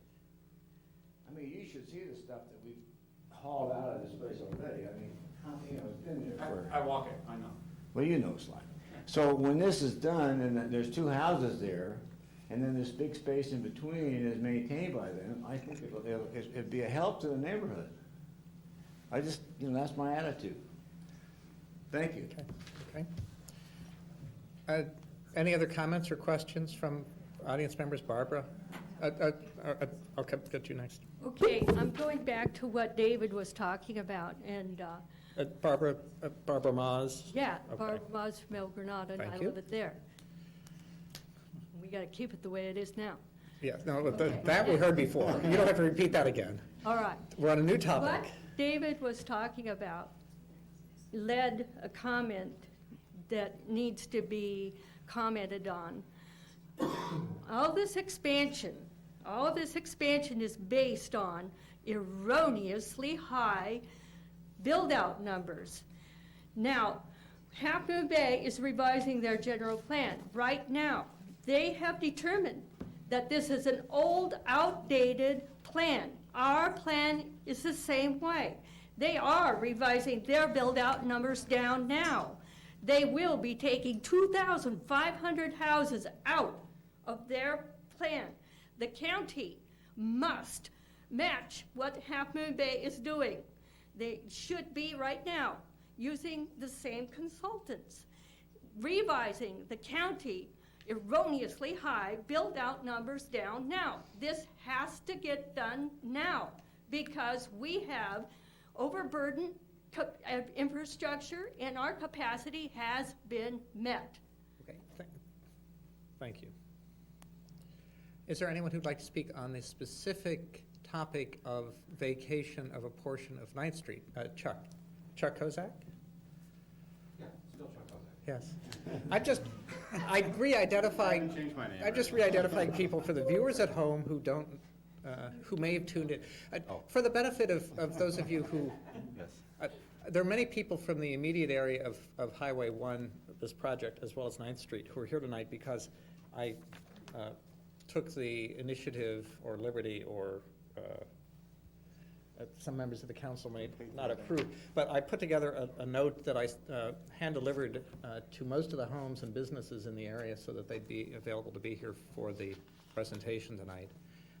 And unfortunately, it rained all weekend, so I didn't get it sent around to people until last night. But there are probably some people that don't know everyone.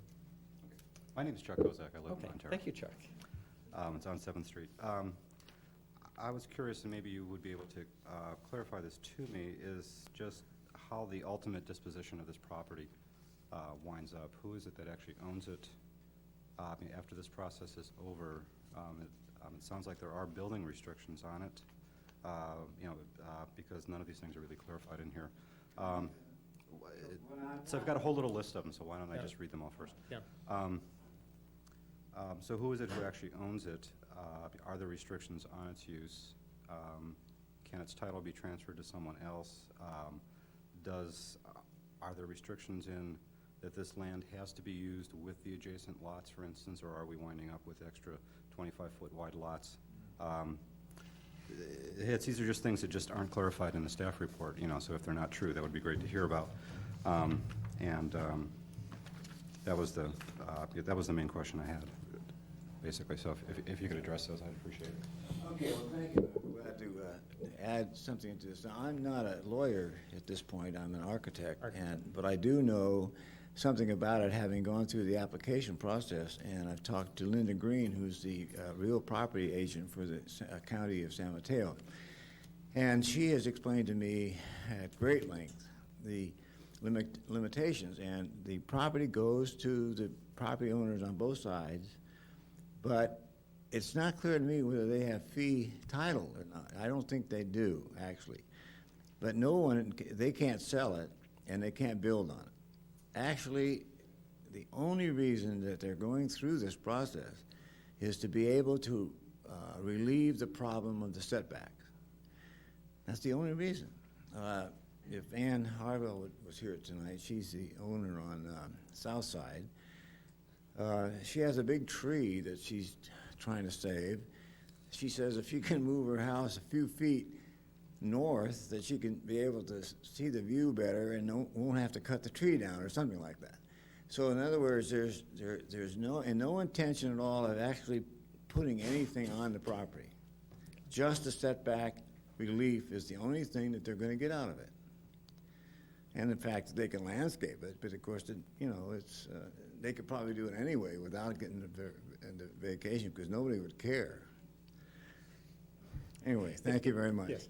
In practice, they probably could do it anyway. In theory, they're supposed to get an encroachment permit from the county. But you know that if anybody wants to take care of a piece of vacant land like that, more power to them. I think the community would be overjoyed if someone took care of vacant land. Well, that's my original idea about doing this in the first place, was I really thought that it was going to be a help to the neighborhood, honestly. Okay. Thank you.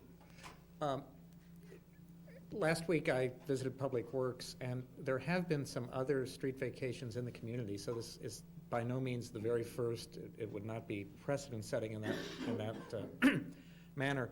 I get the impression that the default assumption is when an abutting property owner asks to have a street vacated, that the presumption is, the answer is yes, unless a good reason can be shown why it should not be abandoned, rather than the converse, that the presumption would be that it's in the public interest to maintain the dedicated right-of-way unless a compelling reason can be shown why it should be abandoned. And I'm not sure that that the presumption is necessarily in the right direction there. But it appears that a piece of property, from what Neil said, the underlying fee belongs to the lots that were originally subdivided. I don't really know that, but I'm but- happy to hear that. No, that appears to be the case, although I'm not an attorney either. And in the cases where a vacation has occurred, the assessor seems to come up with a new parcel number, and that little piece of property ends up on the tax rolls and gets a new tax bill. So there is some benefit to the community in that there is a tiny increment of tax revenue. It really, you can look at some of the examples. There's a stretch of 13th or 14th that was abandoned. And when you look up the assessed valuation, it turns out to be nominal because it's a street, you know. Okay. Yeah, I'd like to say one more thing. Okay, yes.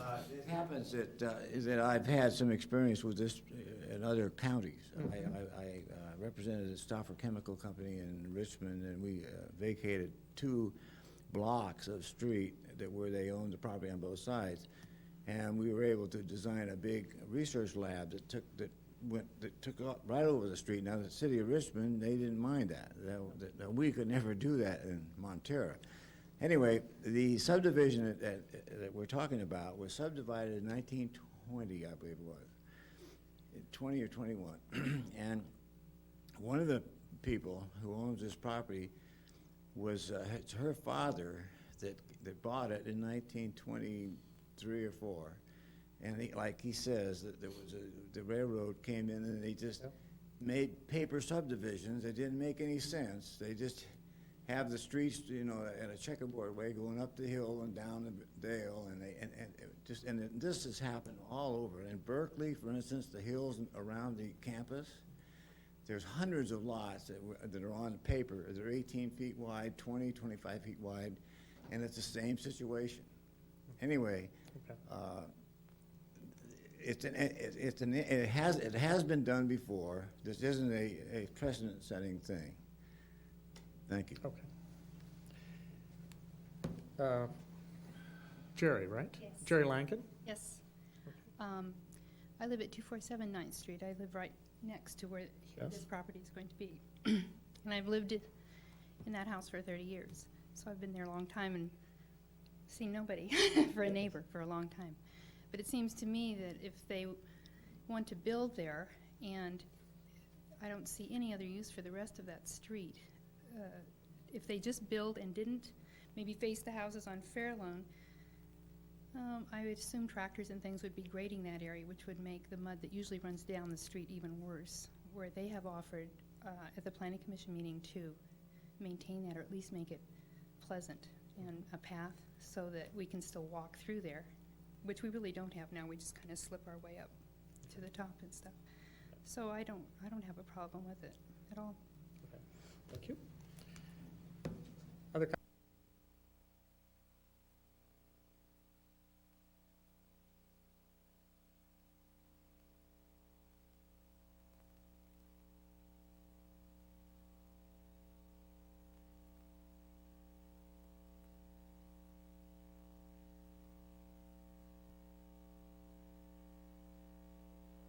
Most speakers have been doing.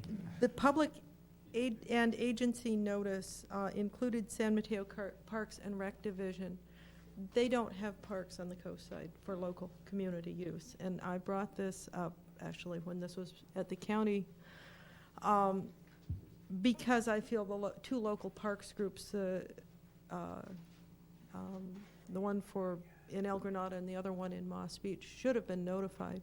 And my intent was to encourage the county to develop a policy of finding a way to develop parks out here. If I and may would- interrupt, I know you were out of the room when Neil gave his initial presentation, and David asked a question about development of these as tot lots, and Neil explained that at the time a vesting tenant of subdivision map is filed, or in the past, a subdivision map was filed, that the offer to dedicate as a public right-of-way creates this easement. Right. But it's an easement for a specific purpose, and Okay. it is for In access that and case, utilities, and not. we should use it for trails, and I think, but I am also very opposed to the county giving use of land and granting variances to a couple individual citizens who are smart enough to ask for this variance and this extra land. When you read the local coastal plan and the planning documents and the state coastal act, one of the important issues is views. One of the only sources of views in our community is in our streets, looking down towards the ocean. If this street is abandoned and these houses are moved over, it means one portion of the view for the community who drives along Fairlawn will be shortened. Now, we're losing our views along the Cherry Stem down there by the hotels in Moss Beach, or in El Granada. El Granada. We're going to be losing them as more infill building comes along towards the ocean. And we can't take for granted our views. There's something that make this community very, very special. When I lived on 7th Street, it was one of my few pleasures was to drive down 7th Street and look at the ocean and the fog and the changes and so on. And those views are for everyone. And when we drive along any of the streets, they're for everyone, not just for a few people to have a nicer view from their home. And one of the things I'd like to see protected is the community interests. I see more and more decisions happening that protect or give privileges to individuals for their homes. But as a community, I think we're losing. And perhaps when those rights of way were dedicated, they were for rights of way. Maybe the county can find a way to turn those into something useful for the community. Again, we don't have parks. We don't have places for our kids to play. I'm sure Scott and his wife would love to take his kids, over to play in some place, because the school is now prohibiting kids from going and playing on school grounds. They can't bike ride there. They can't use their skateboards there. We have no sidewalks. We're running out of places for our kids. We've got to find some solutions, and we've got to start looking at things in a new way. We've got to start thinking about things a little bit differently, or we're going to end up, and I was just chewing on poor Joe Caruso's ear about this, but if we don't get some standards and some ideas in this community, we're going to make Richmond look like a desirable place to live, because at least they have gutters, drainage, and sidewalks and parks, and we won't even have that. So I really think we need to start taking a new look at what we want and try and find additional ways to achieve them. Perhaps not the standard, just buy the lot and do it. So I'd like to see the council put that forward. Thank you. I was not on the council several years ago, but I believe it was through the initiative of the Midcoast Community Council that the current street standards were adopted. And the prior street standards required parking bays and sidewalks, and it was the community that wanted to maintain the rural nature, semi-rural nature of the area that lobbied not to have sidewalks. So I appreciate your concern, but let's try to be consistent in our arguments. If we oppose sidewalks at one point, we shouldn't come back and argue that because we don't have sidewalks, we oppose something else later, My recollection from the standards were changed, so they didn't put sidewalks on both sides, but they would put sidewalks and parking bays on one side, so that it kept the streets a little bit narrower. I'm not arguing against the rural nature of our streets, but I'm looking at the potential infill that we're going to be having, and trying to find a way for our community needs for toddlers and teenagers and people who like to be outside more than on their little parcel of land, for their needs to be accommodated too. So I'm in support of those changes, but please, it wasn't to have no sidewalks. Okay. The question of setbacks has come up. It's my understanding that the lots in question originally fronted on 9th Street, which would have required a 20-foot front setback from 9th Street back towards the structure. And then a couple of years ago, at least some of the lots were reconfigured through lot line adjustments, so they now front on Farallon, and that would mean that it's a side setback that would apply to 9th Street. So instead of 20-foot setback from 9th Street now, it could be as little as 5 feet. And it's 10 feet. It's 10 feet on one side and 5 feet on, it's a combined total of 15 feet. Right. So it could be as little as 5 feet on one side. And now by this vacation proposal, you would eliminate it. So you basically have lost 20 feet of what would have been view corridor on each side of the street by this process. Corridors are different. Well, the houses are further apart, is what the point of the whole thing. So that there would be a view corridor between the houses into the other houses that are back to back between 9th and 10th and between 8th and 9th, essentially, is what you're saying. Something like that. I mean, we're kind of, Okay. unless we get down on paper, I don't really think we've decided on that. Okay. Other. It's fair to say that this diagram doesn't show anything about the affected setbacks. It only shows the affected parcels, I think. No, it doesn't show the affected changes in setback that would result from this. No, this is a staff report on the issue of vacating the public right-of-way, and it doesn't address any potential future issues or benefits that may accrue to the abutting property owners. It's typical of the county, you do things one step at a time, and at each step, you get something, and you don't, unless you have seen the process happen before, you don't know what the consequences will be down the line. So, yes. Could you use the? Jerry, do you want to use this? Sorry. Yeah. We're trying to make it possible Ninth for Street is those people who unmaintained. couldn't attend tonight to still be able to hear what's going on today. Yes. When they watch it tomorrow. Okay, I understand. I was just thinking that it is an unmaintained Yes. street, and so that easement, well, the vacated section that we're talking about, will be unmaintained also. I mean, if they require them to pave it, or if they don't get the easement, are they just going to pave this piece next between them, and then our part is still going to stay unmaintained? No. Actually, it turns out the interesting thing from what Neil said, if I understand correctly, is that right now, someone like Scott, who's on 4th Street between Main and Farallon, if he and his neighbors petition the county and pay $65 a front foot or something like that, the county will come out and improve that stretch of 4th Street for them after they get on a waiting list for this kind of projects. And they did that at 11th, 12th, 13th, and 14th, and on Farallon in the last couple of years. But that resulted in an assessment on the abutting property owners. And for those property owners who have a through street such as 4th, having paid the significant amount, they would then get the benefit of increased traffic on that street, because now there's a nice paved street that people can use to get to the back part of Montara. And essentially, to have this street paved, you and your neighbors would have, in theory, have to petition the county to please assess you, if you've got a 50-foot wide parcel, $4,000 or $5,000 for the privilege. 15,000, I was told. For the privilege of having it paved, so that now the rest of Montara could drive through your street. So you actually have a great benefit right now of being a cul-de-sac. Well, but okay. Yeah. But I mean, just. I guess I'm just trying to picture it.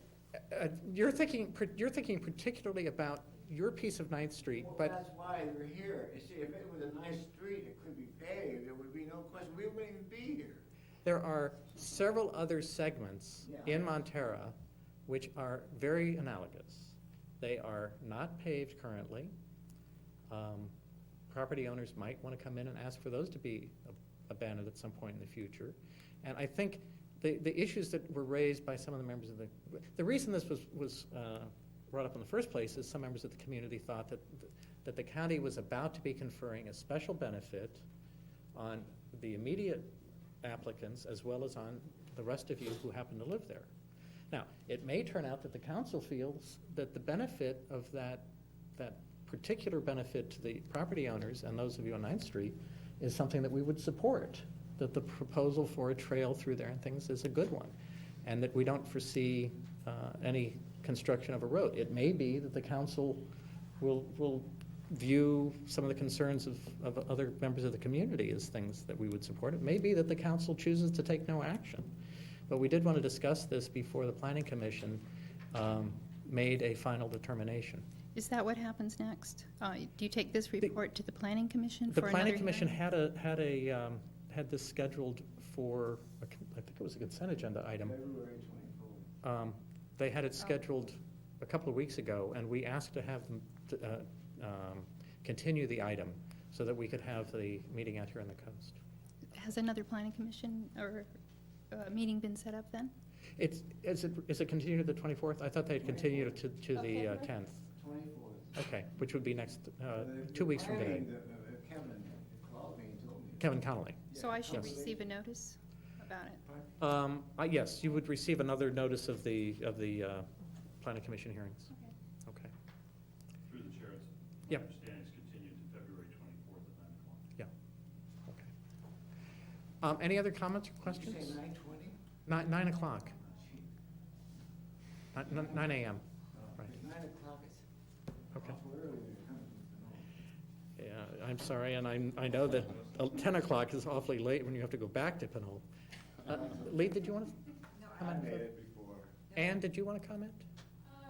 No, I guess I'll introduce myself. I'm the And could you come And, here yeah. and use the telephone? Oh, the yes, I thought she wasn't here today. No, I called each of, I called each of you to let you know that we'd moved the meeting too, so I Hi. tried to be. I'm Ann Lasko-Harville, and I'm the property owner on the other side of 9th from Mr. Miles. On the south And, side. Yeah, the south side. And I don't actually have any particular comments. I introduced myself and let everybody know that I'm available if you want to ask me any questions or talk to me about it. My email address is annlasko@aol.com. Okay. Okay, and you might want to talk to Scott about getting on the Midcoast L discussion list so you'd be up to date on all the issues that go on out here. Okay. Is there any further comment or questions, council members? Well, what's the pleasure of the council? Would anyone like to make a motion for proposed action that we take on this? Go, Phil? No? Rick? Kind of a comment here, maybe to address some of the concerns, that maybe we could send a thought or get a thought going toward the county. I think there's gonna be a whole bunch of these things coming up in the future, and in addition to this, there's probably maybe gonna be a Caltrans abandonment possibly of the old freeway route coming up. I think the stirrings that I've heard at this meeting, the other meeting, that were, the part that are opposed to just arbitrarily giving the land away, are maybe could be addressed by the county in other ways. I think what people have seen over the last 8 to 10 years, that I've been here, is the community constantly losing out on little things. It's always been little piecemeal things, and the general feeling is we keep getting nibbled, to death. And whether it's this project, the pipeline project, where they keep bringing in just one little piece at a time. Over in Montara, there's another thing where there are 3 homes being proposed on basically ag land, I guess. They're submitted as separate proposals, without a plan. Maybe we could get the county to look at the roads that are fake roads right now, determine which ones are just up front, totally unbuildable as roads. maybe mark those in a special way as potential trails and paths and connections for the future. Look at other ones that aren't so steep and maybe try to set some policies. The county can change any rule they want to, as we know. So maybe they can set other ones aside as some potential parks. But look at the whole plan, for the development here, and, if we can stop other variances, maybe this one wouldn't, look like a variance as much if the county had an overall plan for build-out numbers and some of the other things that have been brought up tonight. I don't know how we get that in a letter to the proposal. I'm not opposed to this particular little lot because I think can't be a road. So it sort of follows general procedures, but I'd like the county to, I believe maybe you stated it, not take the first assumption, we just abandon it, as just the first line. The first line should be, can we possibly legally do anything else with this? Take as the first assumption, and bring the county and bring the community in like they did this one. And if it's, totally absurd, to be a park or something, then fine, abandon it. But I don't know how we do that. Neil, did I unfairly characterize that the default assumption is if the property owner asks, unless there's a good reason to deny, you generally say, go ahead? In the abandonment or the requests that normally come forward, what's happened since the process is fairly expensive, is that if it comes to the real property division, they'll ask us the question, what will you oppose it or won't you? And from that, we take a look at it and we make a determination, and then we give them our opinion. As an example, on some abandonments that were people were looking at that were adjacent to the state right-of-way behind Montara, the bypass route. Yes. Is a recommendation on those, whereas no, we wouldn't recommend abandonment until such time a disposition of the state right-of-way was known. State right-of-way is a little bit different because that doesn't go through an abandonment procedure. If that's owned in fee by the state, it'll have to go through some type of auction procedures, and those procedures have certain hierarchies where other agencies have the ability to take that right-of-way over before it goes out to public auction. In the Montara area, there's really, at least the way I look at it, there's not too many pieces. I mean, there's east, Cainoff, which essentially is creek. East is real steep between Cainoff going up in that area, some pieces of Audubon, one piece of Audubon in the back, which is really steep also. But again, is that the way it's currently set up is that, there's property adjacent to it. They still have the right to take access to their property. And so it's been, the initiative is on the property owner to come forward to say, I want to do something like this. I want to vacate. I want to abandon. So I don't think I agree with you at saying the natural default is get rid of it. I think we do take a look at it and go forward from that. Okay, thank you. David? Yeah.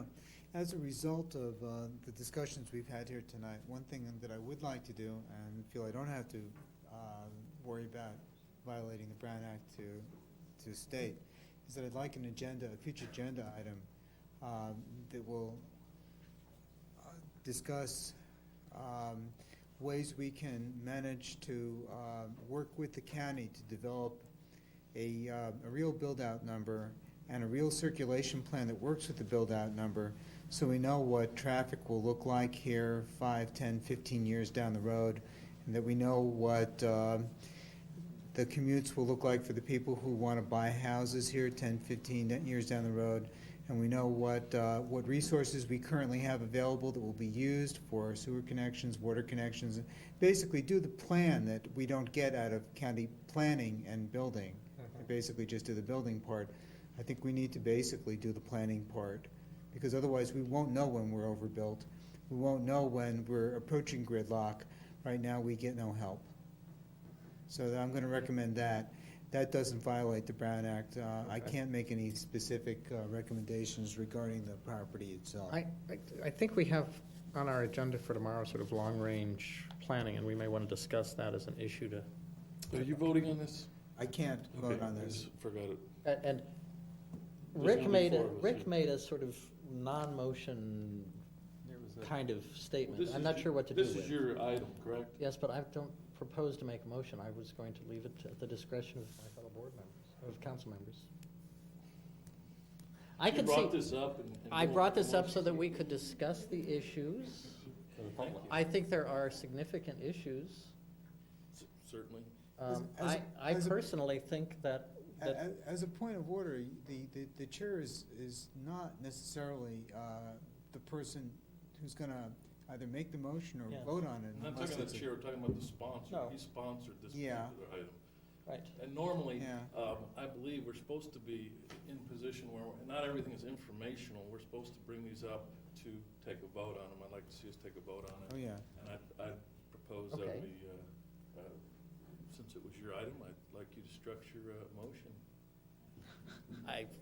My sense was that the abandonment of this portion of you know, let me give an introductory comment. If this were 9th Street at the end, the furthest you can go at the end of Montara, where there is nobody that would ever want to go beyond you, then I don't think I would see much reason for objection. But this is sort of the entry point into the community, and there are a small number of streets that serve as entry points into the community, and especially in light of the Caltrans project, which has been, we've not known in great detail exactly what they had planned. I thought it was relevant to look at whether 9th Street might someday be appropriate as a through street between Main and Farallon, and whether the community was giving up forever its right to have that as a through street by not opposing, Well, it's my understanding vacating. from Mr. Cullen that the street is probably not very usable. Physical impossibility. I mean, that's what I understood. I think someone made the comment that DPW, I think someone made the comment that DPW or Caltrans, with their great engineering skill, can build a street anywhere, They could basically. raise all the houses up Yes, and so- everything. It's physically possible, yes, but it would cost an untold amount of money. And it's ridiculous.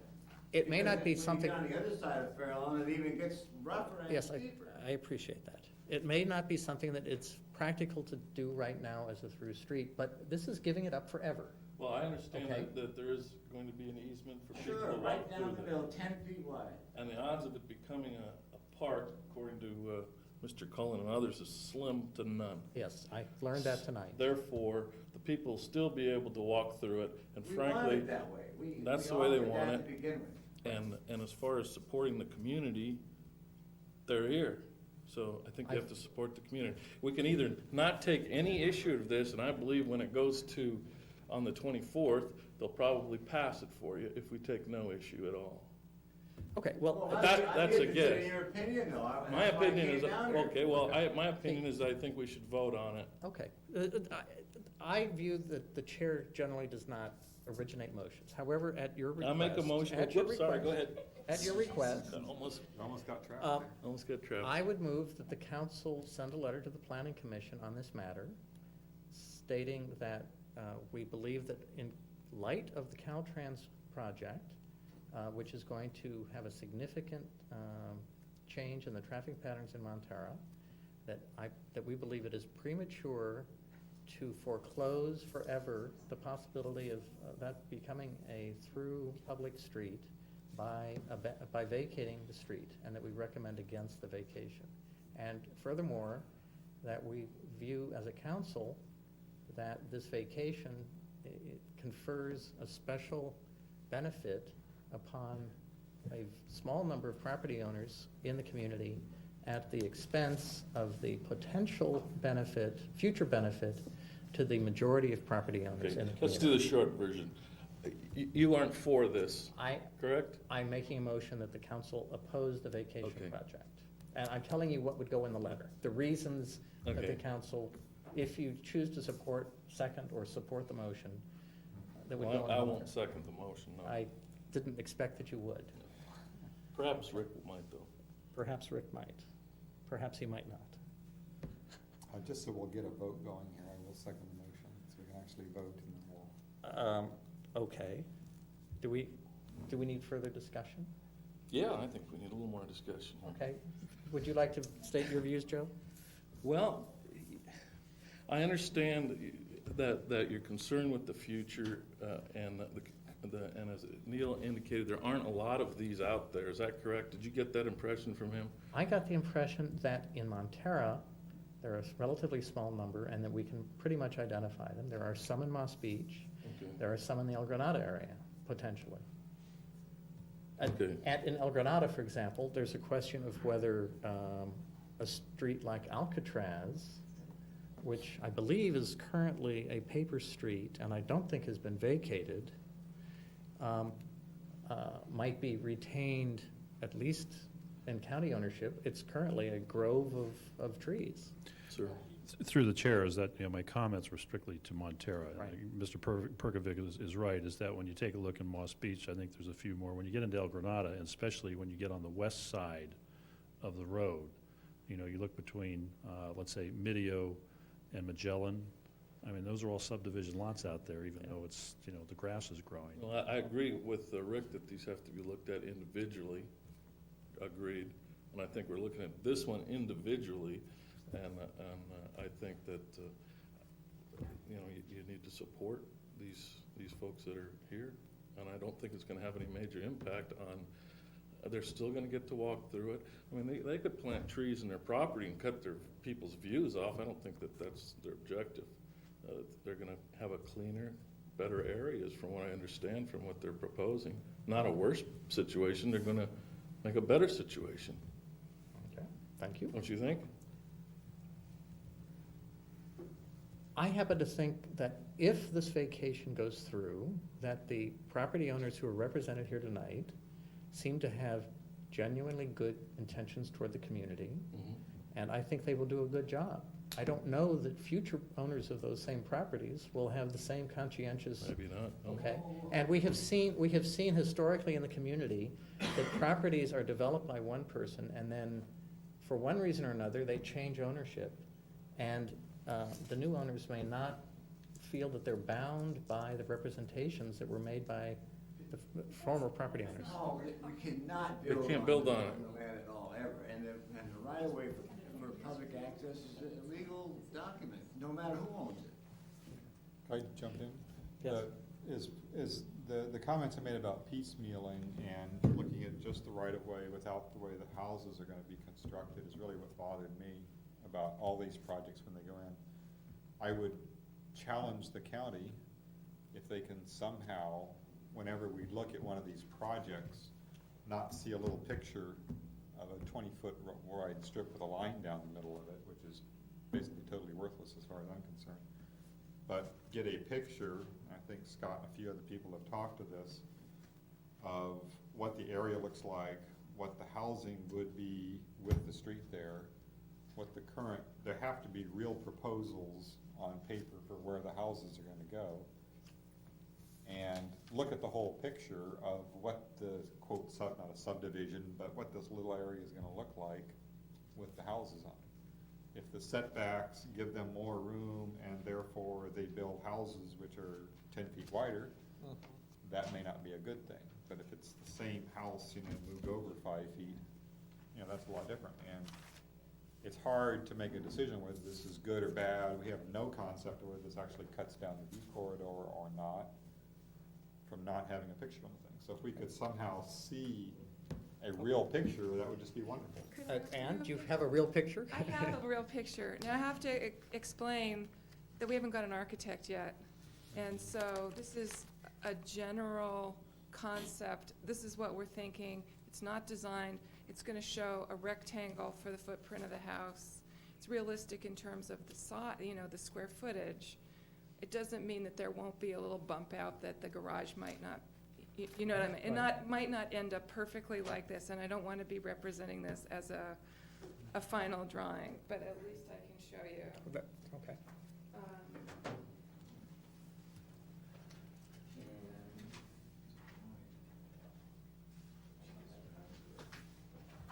Does anybody, for any reason, want to see the topographic map of it?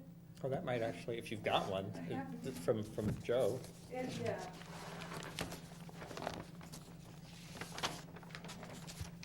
naively thought there was gonna be a projector. Yes, in fact, to be perfectly honest, the reason we're here tonight is to get that projector. I called the hospital this afternoon and said, can we have an overhead projector for tonight? And they said, we have this emergency with the water main that broke, and nobody's here because of the flu epidemic, and you might not want to meet here because everybody who's been in the hospital in the last 2 weeks is home sick. And I said, oh, I'll see if I can move the meeting. And the projector's up there, which we could go get if we need it. Okay. Can you get oriented which way is Yeah, which? It's like the ocean is I down got toward that you. part. Here's What Ninth is Street, the, here's Fair Lawn. This is 60 Okay, feet. so these is that quote the roadway? This is the paper street, yeah, Paper Street 60 feet? yeah. Okay. So the house sort of butts up on the edge of what the Right, street would that's, have been. that, yeah, the so house. that's the only that's, difference in what we would do, really, if we have Jerry, the, you're on the Actually, south it's side of not the Ninth? only difference, because the other difference is, No, Jerry, you're on the south we, south side of Ninth. yeah, Jerry's across the street from us. Jerry's on the north side, okay. 16, 17, If we don't do this and we aren't able to move it all the way to the property line, then we will So go this ahead is quite and, steep. as it would You normally went and be, visited. use this as our front But yard, have the it's not 20 clear foot that it's setback steeper this than, way, and then go up So as the close, house is the adjacent bring the portion house of up 10. as close as possible to Fairlawn to get the other view, which is actually this way. One of the things about this is our neighbors down the street, the immediate neighbor here, their house is just 5 feet from the property line on this side. So one of the things we want to do is get up away from them. And also, if we move back here, one of our problems, well, it's not really our problem, it's more their problem, but they're very freaked out because they're going to look directly down into their backyard. And so, from moving it forward gives them the privacy because their house is, a little bit bad. The county, So I this is don't know if 20 we'll really feet, be able 20 to do foot this drop much in or 20 not. feet. This is- Might be really exciting. Well, With our house Block. beat that. yeah, my 25-foot block. commitment So this is is to 50 feet. accessible housing, and I'm very interested And in, so and this I have is a a real, drop my training, a rehabilitation.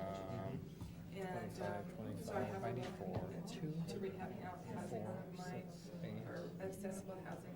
10, One of the things 10 I feet and have found 50 during feet. this section is to do a real wheelchair ramp that really Well, has in that snaked 50-foot around. stretch, yeah. And Because it's, you can, I've seen some just beautiful homes with 80, landscape. and it's 12 feet on the Do other it with side. decomposed ground. It's acknowledged, I acknowledge it's steep.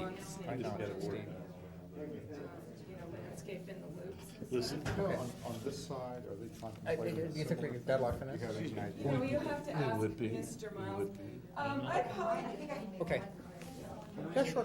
I think we would be. It's, Lee, That, no, that's, Paul? Yes. I just Okay. Yeah, Lee, would you, had a thought in looking at this. yes? And I know that your concerns about future traffic and so forth, about feeding the Oh, okay, okay. Yes, I'm sorry, yes, Chris, I've just been, our camera person has said that folks who are watching this at home have no idea what we're talking about, which is unfair to them. I Okay. just had a thought. Okay. This is Lee Champion again? I just had a thought, in listening to all of this, as far as, future access, for, people coming into to Montara. If topographically, if 9th Street was configured differently for the long-term range, you might have a point there that people might come in off of, 9th and want to just kind of shoot up the street and so forth. However, the way that it is, once you get to Fairlawn and it goes up even steeper, people, I don't think would choose that. I think what people will do is that they'll probably choose to take the 14th Street exit to get into Montara, Yes, to go up to Fairlawn. There's a nice turnout lane there. So I think a lot of the traffic issues would be funneled at that beginning of town where there's a nice pull-out area there. You're already on Fairlawn, you don't have to go up streets, and, it's difficult topographically, 9th Street is. If it was a different type of street, if it was laid out like 4th, where you had it was just straight, and it would be a different issue. But I think the way that it's laid out there, the fact that it's kind of a difficult thing, and I don't know how many people would actually want to go up 9th Street. I don't know how many people are being fed, you know, that would, it seems like most people in Montara are wanting to go down further, or 14th would even be a better access for them. That's what I'm, Okay. Well, my comment on that. let me explain perhaps the reason for my concern. If what had been presented here by any applicant in the Midcoast was to eliminate a required setback, just because they didn't want the setback, the council, the Planning and Zoning Committee, would recommend that we oppose that on principle. That the reason there is a setback requirement in the zoning ordinance is so that everyone in the community is treated equally and fairly. And if someone came in and wanted to just eliminate a setback because they wanted their house in a different place, the council would almost rubber stamp, I believe, a recommendation that we oppose that request. We have gone in and fought tooth and nail on some of these requests, and we are so frustrated that the Board of Supervisors, what they did yesterday is a perfect example.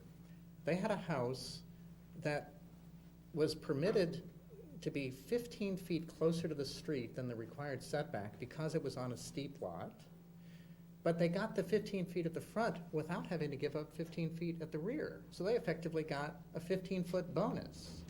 And the council has routinely, and we believe on behalf of the community interest, and we may be wrong in interpreting what the community would like us to represent, the council has repeatedly argued that every property owner in the community should be treated equally and fairly by the same rules, and that people should not get exceptions. Should not get exceptions. Now, if you had come in and said, we don't want, no, just a minute. If you had come in and said, we don't want the setback, the council would probably have gone in and opposed the proposal. What you've done instead is said, we want to move the line from which the setback is measured so we get the same effect of eliminating the setback. And you're essentially asking the council to take a position that is contradictory to the one we have taken on every other exceptional case where we have seen a proposal come in, which is that on behalf of the community, we have opposed variances that eliminate setbacks or that intrude on setbacks because we believe that the setbacks are important for views. Okay? I mean, this is the principle that motivated my motion. Okay? And I'm with you. Okay. I'm behind you 100%. The only one, And but this particular parcel. I have the benefit of the microphone, and you might as well as also. I was just thinking, in this particular issue, because I'm with you 100% on what you've said there. Okay. 100%. But I think you have to look at, on an individual basis, what's the highest and best use of the land? And I haven't heard that mentioned. Right. In this particular one, what is the highest and best use of this particular parcel? And, because I'm not for freebies, I'm not for giving, I'm not that at all. But in this particular instance, in this particular thing, I'm just saying, what is the highest and best use of this particular parcel?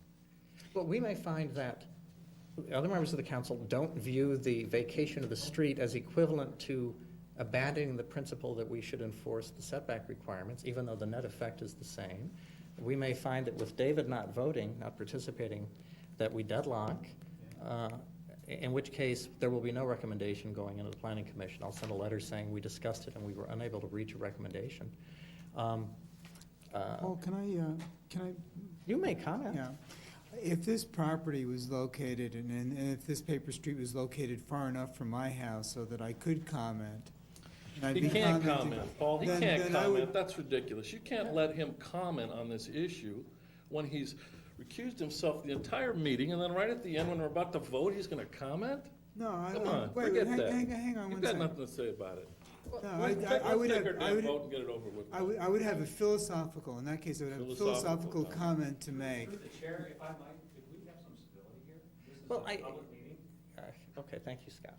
In any case, so I'm not going to comment on this particular project, but in the past, the Midcoast Community Council has opposed all variances And the reason why that philosophy was put in place originally and has been carried through, I think about 7 or 8 chairs, I mean, the council's been in business for a while now, is because it makes this a level playing field for all property owners, regardless of the situation that surrounds the property, regardless of who the people are or what they do or what they represent. It means that everybody gets the same roll of the dice and nobody gets any exception.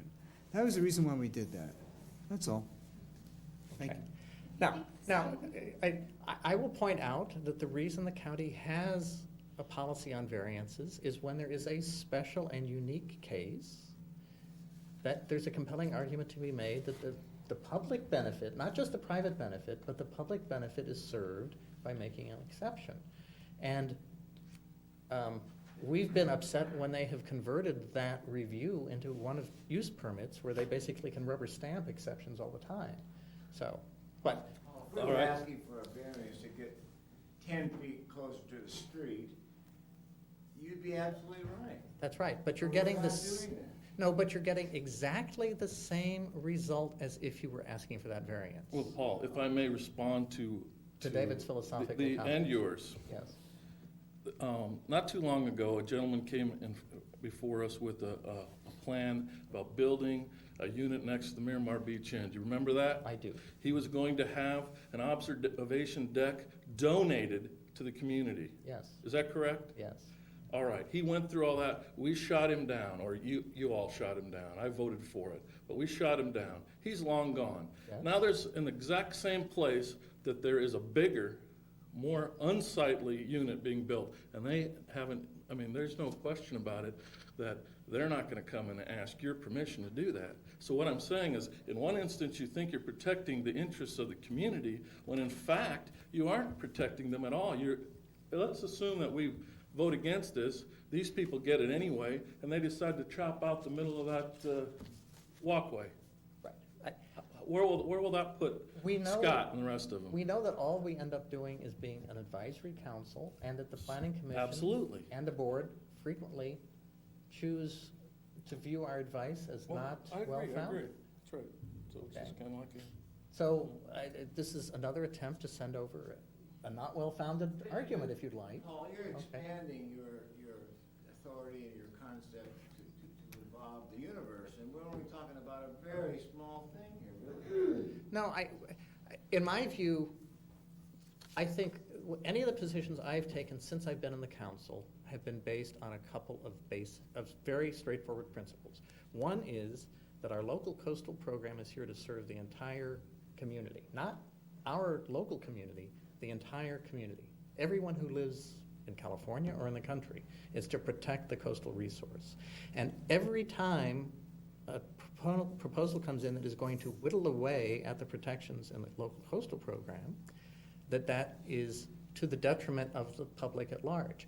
And the rules in the LCP were hammered out. They involved compromises on both sides, and yet property owners consistently come in and they say, this fine document that already was hammered out and involved compromises on both sides, we want even more now. You're not giving any credence at all to the fact that we will maintain that property a lot better than it's been maintained for the last 100 years, I'll tell you.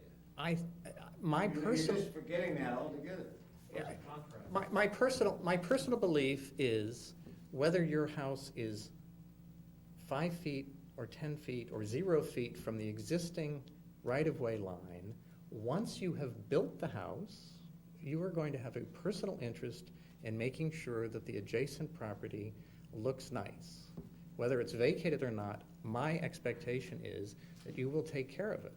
And so I'm coming from the principle that what you're asking for is a special privilege that no one else in the community is getting. And I feel that it is wrong for us to endorse that. It is a rather unique situation. Yes. That's why nobody else is involved in it. We wouldn't be involved in it if it wasn't for the characteristic of 9th Street. I appreciate the situation. Catherine, did you want to speak? In the early 1980s, there was a transfer of density credits that involved Half Moon Bay properties. And in fact, one of the things that they did was they developed the area in the east side of Montara called Portola Heights. One of the conditions that the county put on that was that area, by the way, was comprised of several antique subdivisions and had many paper streets in them. One of the conditions that was put on Portola Heights that I have read about was that the paper streets were to be maintained in their entirety for trails for the community. Shortly after I moved into Montara, I got active. I started asking about what I had heard rumored was supposed to be a trail system in the back of Montara.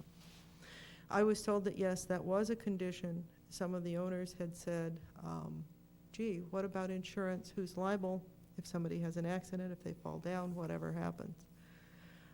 The county said, gee, we're not supplying insurance. The neighbors said, we're not supplying insurance.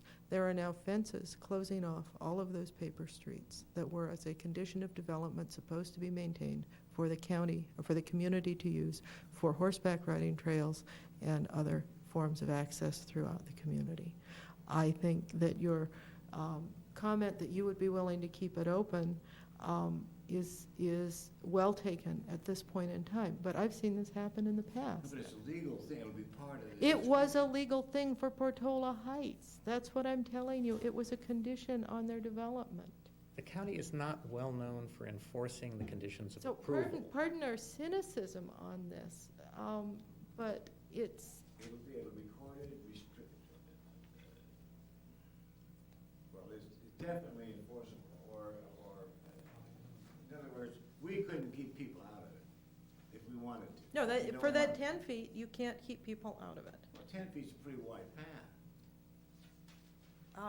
I agree. 10 feet is probably a pretty wide path. Right now it's 60 feet. And right now it's 60 And hardly feet. anybody uses it, but anyway. You know, it's a tough issue, and I appreciate the time that Paul is taking, and that Joe and Rick and David, and the thought that's going into this. And I feel our community is being well served. Appreciate by the time that Bill and and Joe are Joe. taking too, please. I did say them, didn't Oh, okay. I? I intended to, if I slurred it. You did. I thank you. Oh, okay. And I I'll think just our like to community hear your is own well served by the thought that's going into this, and I want to thank you for looking after the community interests and trying to balance those against everyone. Well, Okay, call the vote then. did someone second my motion? Yes. Okay. We have a motion that has been seconded, and that is that the council take the position that we oppose granting the street vacation on 9th for the variety of reasons that we've discussed. Is there any need for further discussion? Any other public comment? Okay. David is abstaining, or is recusing himself from voting on this recommendation. I'm recused, I cannot vote. All those in favor of the motion? All those opposed to the motion? Okay. Motion fails 2-2, and there will be no recommendation against vacation. I will send a note to the Planning Commission indicating that we had a discussion and that we were unable to reach a recommendation one way or another. Okay? I thank you all for your time. Okay? Don't rush off. Don't rush off, because we have another agenda item. We have one more agenda item, which is a resolution in support of the county acquiring Mirada Surf as a community park. Are you going to introduce this? Okay. I've just seen this for the first time. Mary Hobbs is not here tonight as chair of the Parks and Recreation Committee. However, at their meeting on February 1st, the Parks and Recreation Committee, do you know how the vote was? I have the minutes of that. They voted in favor of recommending to the council that we adopt the following resolution.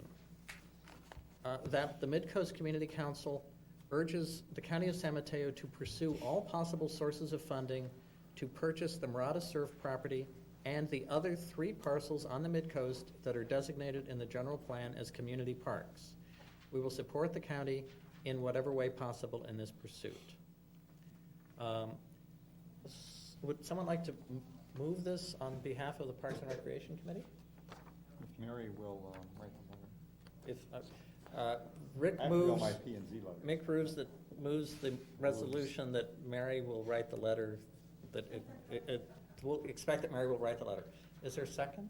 Got it. Just what you expect in a motion, because That that's she all the will. action that's going to be taken is an expectation. The motion is that the council adopt this resolution. I second. Okay. Do we want to have discussion of this? No. Is everybody tired? Okay. Does anyone need to know details about this issue? We Pretty don't know straightforward. details Okay. about this. No. Is there any objection to unanimous consent? Not for me. Hearing no objection, the resolution is adopted by the council by unanimous consent. Is there anything else that should be brought before the council tonight? What about our future agenda, gentlemen? Our next meeting would be February 24th. At the moment, we have nothing scheduled We have for a the meeting tomorrow, 24th. right? Yes. Oh, do you just want to put the future agenda off until tomorrow? Ooh, that's clever. Let's put future agenda off until tomorrow night. Where is Okay, tomorrow night is here, in this Tomorrow very night is room. right here in this room. Same. If there's no objection, I'll declare the meeting adjourned at 10:35. Okay, thank you, we're adjourned.